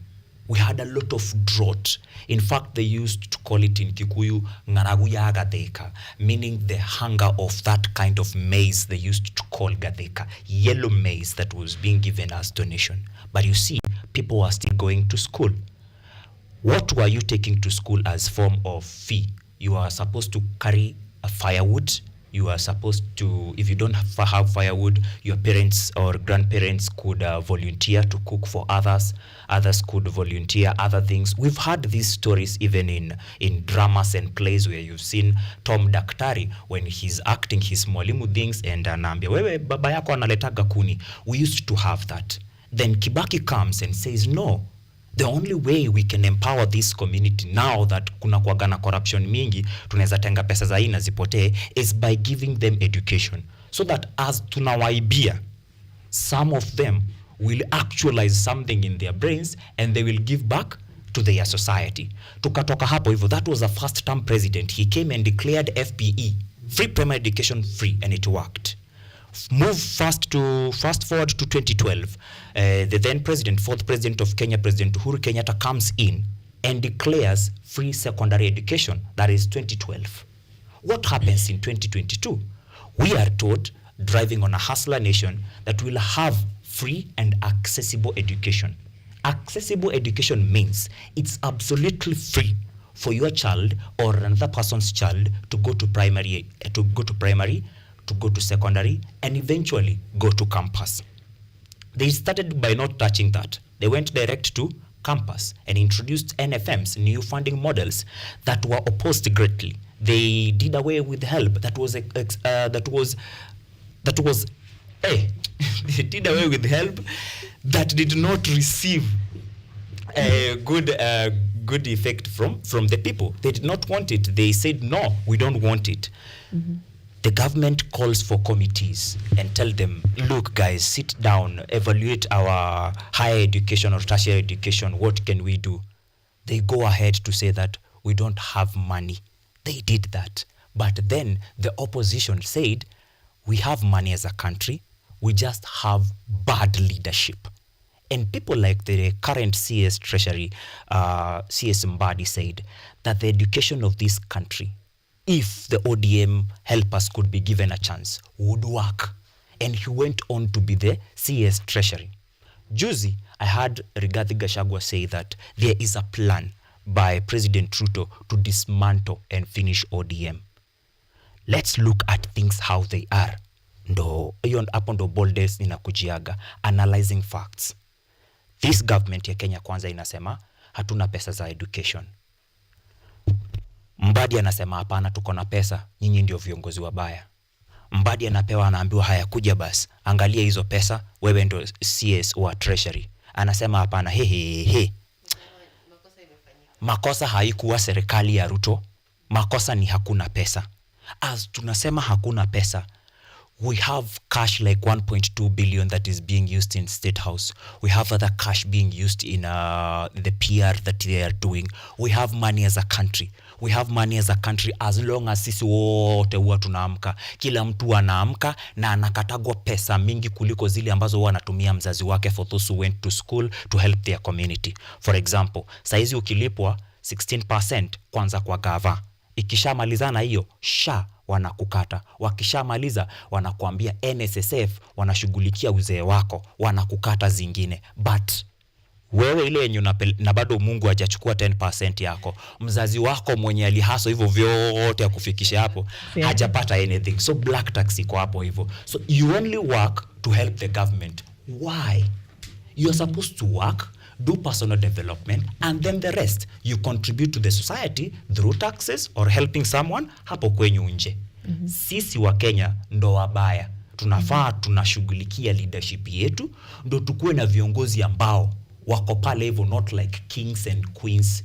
They are there as representative of the people who have the sovereign power. If they represent us, then we are able to tell them, hatutaki hii university funding model, hakukuwa na shida ya help, ebu shughulikieni venye hii help inapatikana, watoto wetu wasome, wakimaliza msiwape kazi, tengenezeni environment ikuwe free for them to create jobs, ndo wa employ wale ambao hawakupata nafasi ya kwenda shule. It's a leadership issue, not an economic issue at all. All right, so if I'm getting this straight, you're saying the only way we can help ourselves as a country is by being sober when we are electing new offices. All right. How is that going to help us? Because umesema shida si viongozi, shida ni How is it going to help us? We have talked about 2012, 203 tulikuwa tumetoka kwa serikali ya Moi yenye ilikuwa imepitia shida mengi sana zenye ni political na madeni mengi sana ya nchi za kigeni. But wale viongozi wenye tulichagua, at that time I remember very well because Baba came 3 months to the election and said Kibaki tosha, and the country seemed united. We did it then. How did we do it? Right policies, right leadership. At then in 2003, Baba alikuwa minister wa roads and works, na barabara zilinyooka. Meaning ni nani umeweka hapa kwa hiki kiti? Si kuna watu ambao tunasema wanafanya kazi. Look at what Embakasi East MP Babu Owino is doing. He's in the same government. He's doing something. Look at the things that are happening in Kiharu constituency. He's the same MP. He's doing something. Why is it that others are not doing it? It's because they lack goodwill. If they are lacking goodwill, it means shida ni sisi. When we are going to elect leadership, we are not going to do so out of goodwill. We are going to do so out of being coerced by the 500 they're using to bribe us. But you see, the future is changing. In 2007, we will have people like my sister, who is 21 years old, voting. My sister has taught me a lot of things as a millennial, that leo Juang, hata ukinipea punch, haimaanishi umebuy loyalty. Kesho nitaamka na nita speak my mind. So 2027 watu watahongwa wengi sana. In fact mimi nikipata na mahali voters wanahongwa, nitapanga laini hata mimi nishike hizi pesa, so that nikiamka hiyo siku badala nitumie hizi pesa sijui kwenda kukunywa pombe, nitatumia hizi pesa kukula. In fact tukikaribia election hivi unapata punch, make sure unanunua nyama. Juu zile pesa ni pesa zimeibiwa watu na haziwezi kukusaidia. You can't invest in politics money. Nunua nyama, kula fiti. Ukiamka zenye zimebaki, buy bundles. Tuingie polling center. Tuone kuna venye kura zitaibiwa tukiwa live sisi wote TikTok. Tuone kuna vile ambavyo leaders wenye mimi sitaki ndiye ameingia. Kuna vile ambavyo hii punch ulinipea jana with the name of unaninua itawak. Things will change. All right. I think that is also going to help us in so many issues here, because it will help us solve the financial problems that you're having as a country. Now let's get a little bit of what the Standard is saying, that the President and Prime Cabinet Secretary Musalia Mudavadi have betrayed Kenyans. And this, if I may just read the write-up, that Kenyans are being abducted, tortured and dumped across East African borders. Yet their government watches in silence. From human rights activists, Mobili Mogodi left drugged and traumatized in Diani after 4 days of torment in Tanzania, to the earlier seizure of and sexual assault of Boniface Mwangi and Ugandan journalist Agatha Atuhaire. The pattern is chilling, with no formal charges, no consular access, and no accountability demanded. These incidents raise the alarm on a brewing diplomatic disaster. At the center of the storm are President William Ruto and Foreign Affairs CS Musalia Mudavadi, who have failed to condemn the violations or defend Kenya's sovereignty. Critics now accuse the state of betrayal, worse of complicity. I also saw the cartoon of, I think it was on Daily Nation or my Uni Standard, where the two leaders, Museveni, Ruto, and Mama Samia. Ruto is kicking the ball, and Nia Chan. That's the only conversation that is serious to them. Okay, don't misquote me. So the Standard this morning is accusing Prime Cabinet Secretary, who doubles as the CS of Foreign Affairs, and Ruto of turning a blind eye on abductions. And from where I sit, I think it's not even about, you can't control every Kenyan what they go to do in other countries. That is what Mudavadi said, that they cannot, every country has its own rules. In as much as we are a community as East Africa, every country has the sovereignty. Like they're allowed to make their own decisions how they deal with issues. But then there is the issue of a Kenyan, hata kama ni allegation.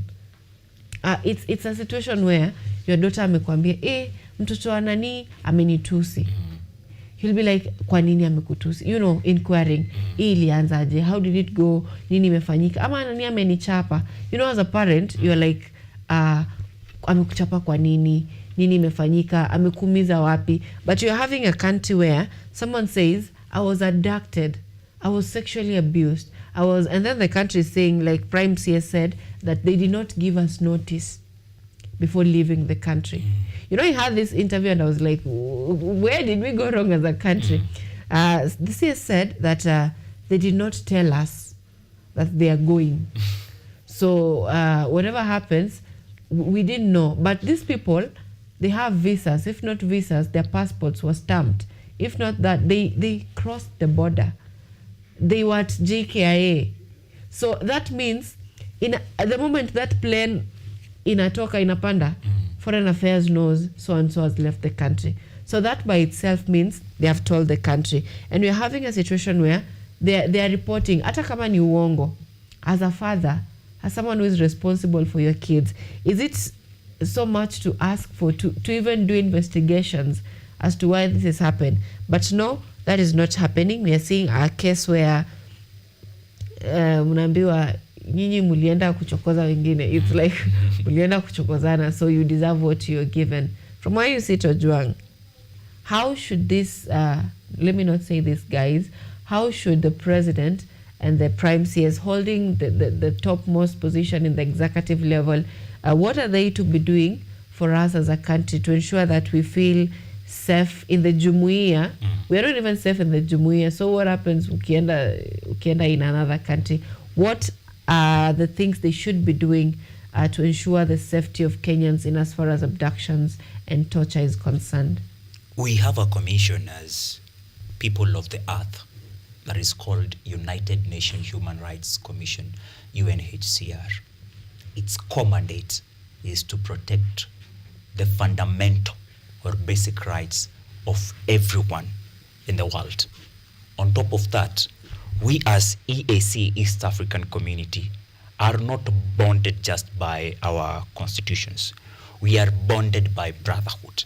Ya kwamba sisi ni jamii ya Afrika Mashariki na tunajivunia a Swahili speaking nation that has accommodated other nations. Waingia pale hivyo kama South Sudan, Burundi, Rwanda, zote ziingie. Kitambo tulikuwa tu Kenya, Tanzania na Uganda, na hayo mambo yanaishia hapo hivyo.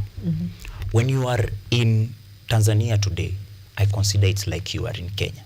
When you are in Uganda, I consider it's like you are in Kenya, because we are one country. These three countries, we don't even mostly need visas or things like those. If you are in Nairobi or you've been coming to the capital of Kenya, you've seen a lot of Burundi residents here illegally selling njugu and coffee everywhere.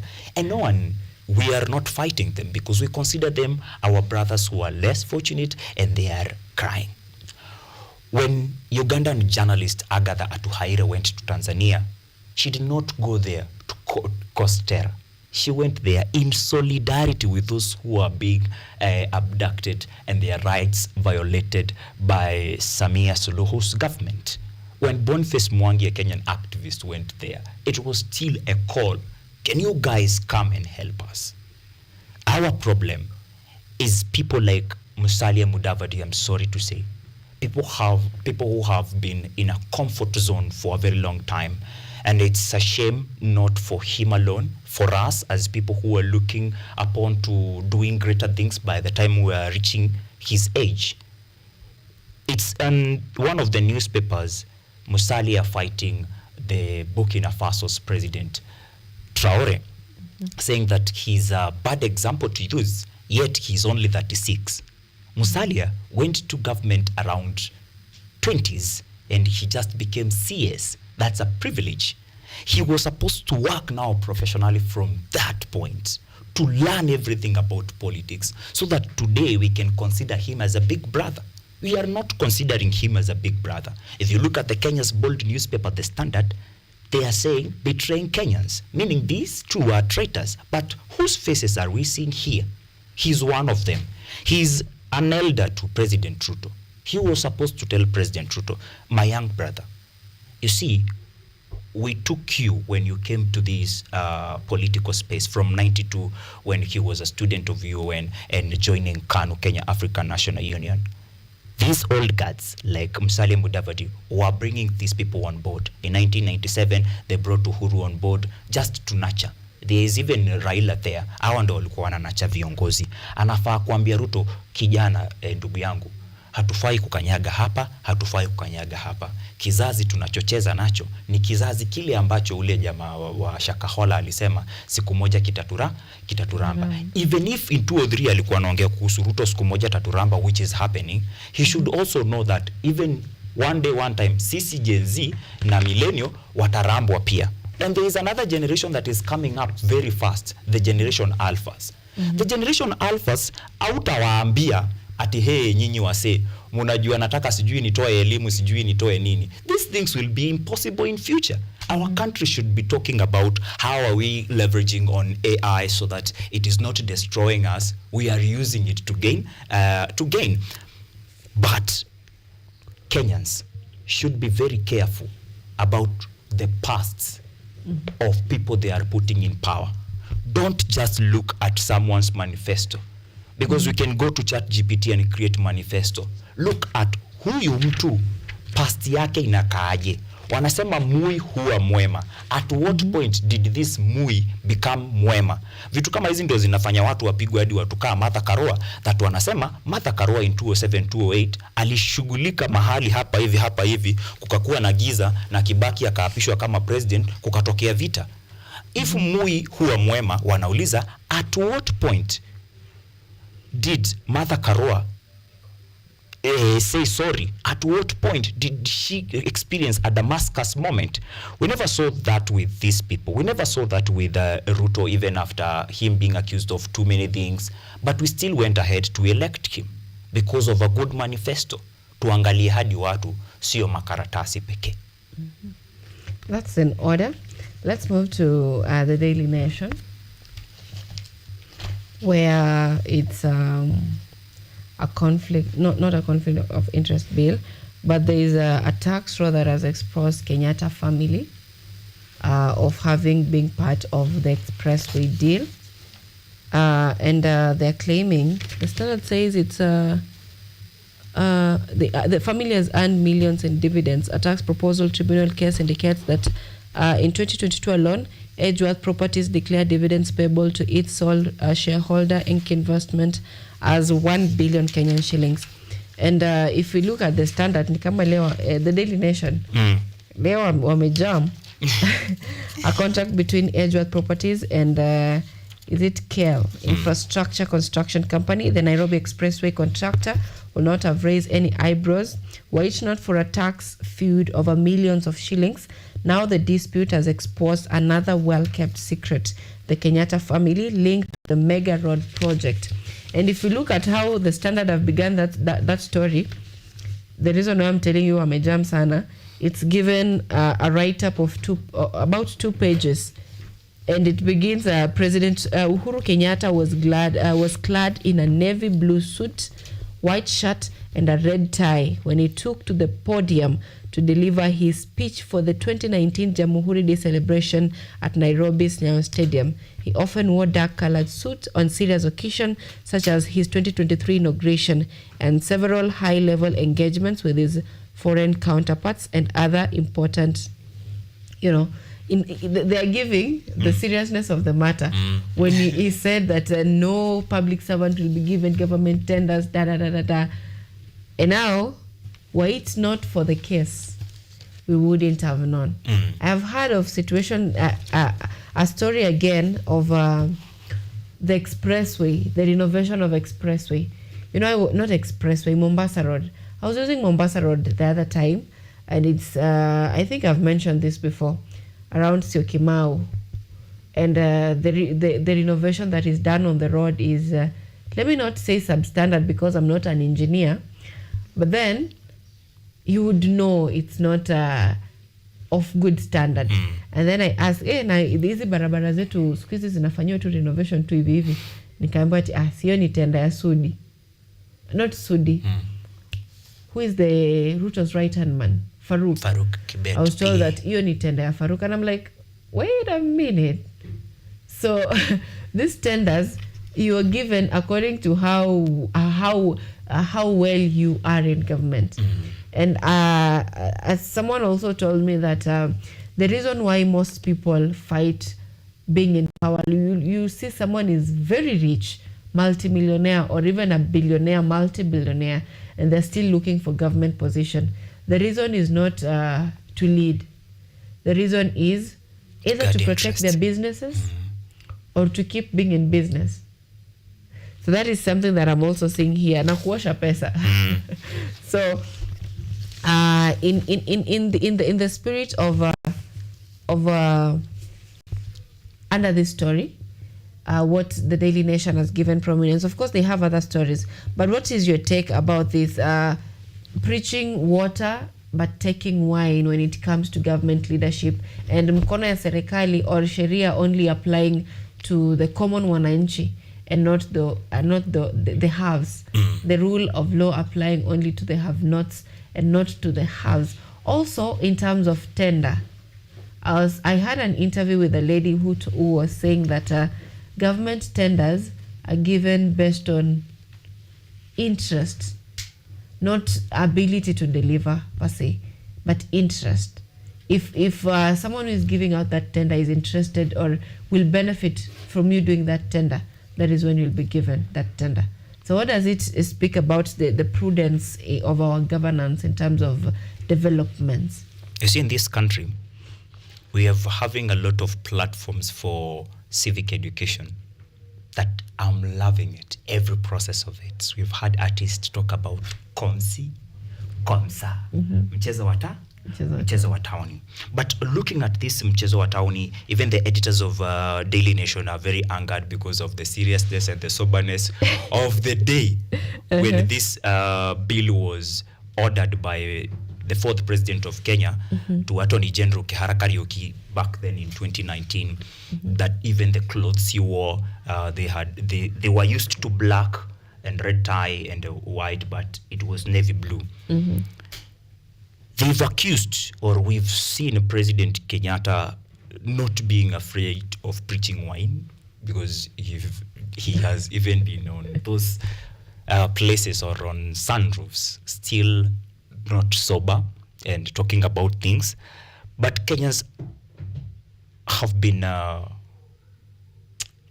triggered by the fact that the current president, who is seen as a biblical president, is not preaching water, is not seen drinking wine, but he's lying more than a person who is intoxicated would lie. And the question still lies with us. Ile time tunachagua mtu, character uingilia wapi? Character ya mtu ni nini?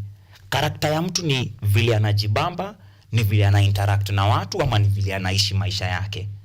Juu tunatoka kwa era yenye tunasema State House ati inabamba juu iko mpaka na pombe, tunaingia kwa era yenye State House tumeongeza hadi makanisa.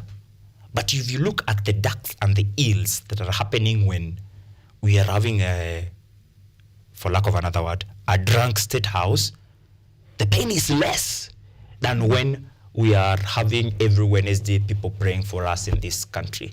At some point, even people would doubt the God of people like First Lady Rachel Ruto, because you've even brought a group of wanaitwaje watu wa kuombeana, juao si protesters. Intercessors. Umeleta mpaka intercessors every Wednesday. Unajua primary school yetu wakati wa exam, tukiomba Wednesday manze tulikuwa tunapita. Can't cheat, can die.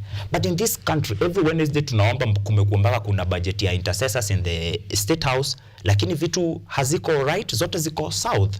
We have even having a political intolerance to a point. Saa hii hautasikia gava wakipiga mchezo kama huu wenye tunapata. Kwa nini? Juu wao wanakulia. You see the photo yenye imewekwa na Daily Nation ya barabara ya the expressway pale Mlolongo ukiingia. During maandamano 2023, ni barabara the same yenye CS wa saizi wa Interior Coordination back then alikuwa wa barabara Kipchumba Murkomen alisema inahitaji 700 million juu imeharibikia kwa maandamano. Wewe ukitoka Mombasa ukikuja Nairobi, wewe bado unasema kuhusu substandard zenye ziko pale. So wao wana feel tulitengenezewa sahani hapa hivi, nitukue tunakula mdogo mdogo. Ukisikia barabara umesota sana, unasema ile barabara mazee iko na dust, tunahitaji Nairobi Water wapeleke maji huko wamwage, budget inakaaje? Ajejeje, kuna vijana mahali walikuwa wanaruka pale kwani wakakanyaga maua. Milioni ngapi ndio tunahitaji kupanda maua? Milioni ngapi? Kuna kibati gari ka Probox kalienda hivi kamebeba miraa kakagonga. Kutengeneza hapo hivyo ni mamilioni ngapi? Those are the things they are looking after. Kusil loopholes na kutroubleshoot badala ya kufanya development. Does it then mean that all governments are wrong, or all governments are just a disaster? It's not the governments, it's us. We put these governments there. Sisi kama wa Kenya, after every 5 years, ndo we decide what kind of government do we want. After 2027, the government will not be a Kenya Kwanza government. Whether Kenya Kwanza wins or not, it will be a new government with a new name. Where do these governments come from? They come from us. I mean, Sisi. But if I look at specifics, we've had every government has its own scandal, and the bodies that are responsible for holding them accountable, we see that close to little or nothing is done. So that means that it's connected to the government. It's not just about who we elect, because we cannot elect EACC boss, we cannot elect the Auditor General, we can't elect these people. So that means it's a government problem. That's why all we have a governments are document. rigged. That's why we have a document that we promulgated in the year 2010, Constitution of Kenya, because we understand that all of us are evil, including mimi. Hizi vitu zingine ni kulan, huwa tunalan. Wewe unalan kukuwa mtu mzuri, but deep down we ni mbaya. So hii constitution inakuambia kuna kitu inaitwa chapter 6, ethics. So tunakuangalia, tunasema wewe una lack ethics, usiingie kwa hii public office. Tuko na constitution hata saa hizi. Tukakaa chini tukuwe na president anafuata hii constitution, tutakuwa na less corruption juu hatuwezi maliza corruption saa hizi Kenya. Tutakuwa na more development juu kama less corruption iko, hizo pesa zingine zinaenda wapi? Tutakuwa more patriotic. You see saa hizi hatuko patriotic juu watu wakiiba wanapeleka pesa majuu. Wakipeleka pesa majuu, hizo ni kama pesa tu umeweka chini ya mattress, hazikusaidia hata wewe mwenyewe. You just have a future of one time, niko na mapesa mahali, but you don't have that money. If we become more patriotic, we'll be able to invest in our country. Vitu kama hizo ndo zinafanya ni kuwe very key in investing in social entrepreneurship. Juu social entrepreneurship means I invest in your talent, I invest in talent ya huyu, I invest in talent ya huyu mwingine. It's better than uingie KMTC ukuwe nas uende Canada. All right. Now, all right. Si tulisema all right. kweli. It's fine. Let's leave it at that.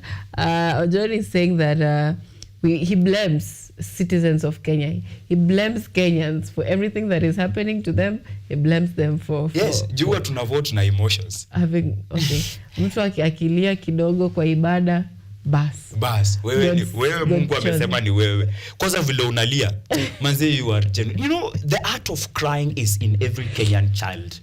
Na hii kitu huwa tunafunzwa kutoka day one. Na sijui kama watoto wa country za nje bado upigwa zile makofi, sisi upigwa hapa hivi kwa spinal cord ndo tulie. You are forced to be to rebellion. Unaingiaga hivi ka unaanza. All right. The way you cry inadetermine kama mzazi wako atakushughulikia ama ataacha uendelee kulia. Manipulation tactics. Mi kwanza walini manipulate. I think nililia sana nikiwa mdogo. All right. Ojong, we have 4 minutes. I want to get your remarks on 2 stories here, and please be brief. We have IEBC begins reviewing a petition to kick out Pasaris from office. I think this is in relation to the bill that she presented in Parliament for new rules on protest, that wewe ukitaka kuandamana lazima useme unaandamana kwa nini, placards zitakaaje, utaenda wapi, and all that. And also this a health story also on fast male birth control pills that zimekuja serving the problem of wanaume. Mlisema mtaki vasectomy kabisa. Vasectomy, unajua wanasema si unaweza rudisha mahali, but shida inakuwa leo mimi napata vasectomy, but sio mimi nabeba mayai, kesho tunajipata tuko na mtoto. You leave it at that. All right. Now there is this new that is coming on board that mtu anafaa kumeza daily. Do you think is the best way for us to do family planning, of which wanasema acha sasa main pia wa take one for the team, like pia nyinyi mchangie kwa kupanga uzazi? Unajua wanaume wamekuwa wakichangia sana kupanga uzazi. Nasema hivyo juu mimi ni mwanaume na niko na mtoto, na najua cost ya mtoto mmoja vile iko from a middle income like myself coming from the ghetto. So wanaume wako deliberate, wanataka kupanga uzazi. That's why walisema kuna vasectomy ni kukakunja tu kakamshipa and then bas wanakubali, but haiwork. Hata magazeti yanasema nimekunja kamshipa, kesho tumepata mtoto. So kumekuja hii ya daily. Tutadeal nayo aje sisi kama wanaume, ndo swali kubwa. Lakini bado it's about sisi kama binadamu tukae chini tukubaliane na tuongee tukiwa na sauti kama hatuna sauti moja leo wanaume wote hata tunaweza anzisha hiyo kampeni ya tumeze hii tembe, tumeze na kesho bado kutakuwa na hawa watoto watapatikana. It's an issue of honesty. Someone is telling me vasectomy only works if the wife knows. Yes. Juu kama ajui kesho mtalea mtoto. Ulikuwa umesema nimalizie na story ya Pasaris, and how Pasaris is going to face the axe. But does it really work? It can. It's a warning. This is a warning to the former Prime Minister Raila Odinga. Rigathi Gachagua should be listened because he is coming from a point of emotions. Someone who is angry has a lot of secrets that ukakaa chini ukiwa umenyamaza utamsikia na utaelewa. He said he has a plan ya kumaliza ODM. Tuongelelee kuhusu bright brains like Mbadi. Mimi nasema kuhusu werevu wa Mbadi juu si yeye amesema. Nimesikiza marafiki wake wa karibu kama Maverick Kaoko akisema pale hivyo kwa niyo kijana ni mwerevu. But with all that werevu anasema education ina fail juu ya Kenya kwanza. Anaingia huko anasema education haiendelei juu hakuna pesa. Alafu DP Kindiki anamuita naysayers. Anasema wale ambao wanasema hakuna masomo hayawezekani ni naysayers. Rais naye anasema kuna wengine wanataka kusabotage. Where is he coming from? ODM. The first person to face the acts of IEBC recalling yenye imekuwa ikingojewa sana is an ODM member of parliament representing Nairobi County, Esther Pasaris. So apart from kumaliza ODM personalities, wamekuwa kisema wabunge ambao wanatuharibia nchi ni wabunge wa UDA. But hapa hivi tunaona that's not exactly the case. Ni mbunge haijalishi ni wa chama kipi, kama ni mbaya ni mbaya. UDA bado kuna wabunge wako UDA na ni wazuri. I have talked about people wenye ukitaka kuwapiga utawapiga juu ya policy but si juu ya development, like Kiharo MP Ndende Nyoro. Ingia kwa opposition, hawezi piga mbunge wa Westlands Tim Wanyonyi on development, hawezi piga Bab on development, but from the same party of ODM anapigwa na hata ataenda home Esther Muthoni Pasaris. Kwa nini? She is not a representative of the people now.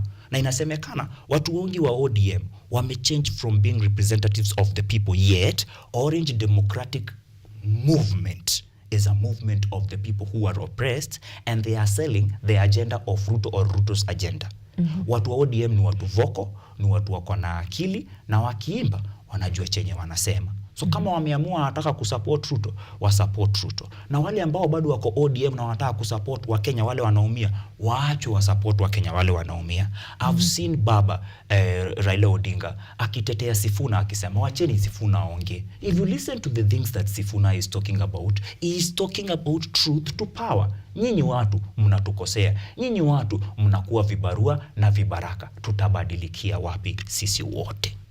They say in politics there is nothing like coincidence. Raila speaks, Sifuna speaks. Next we are seeing wacheni aongee. Next we are seeing what is my county governor?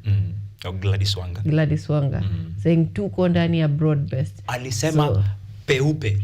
Anasema hadi jua linaona tuko ndani ya broad-based. Na kuna wale anasema hatuko ndani ya broad-based, tunasaidia broad-based. ODM has been there since 2005. Mtoto alizaliwa 2005, saizi ni energetic body ama Gen Z wa miaka 20.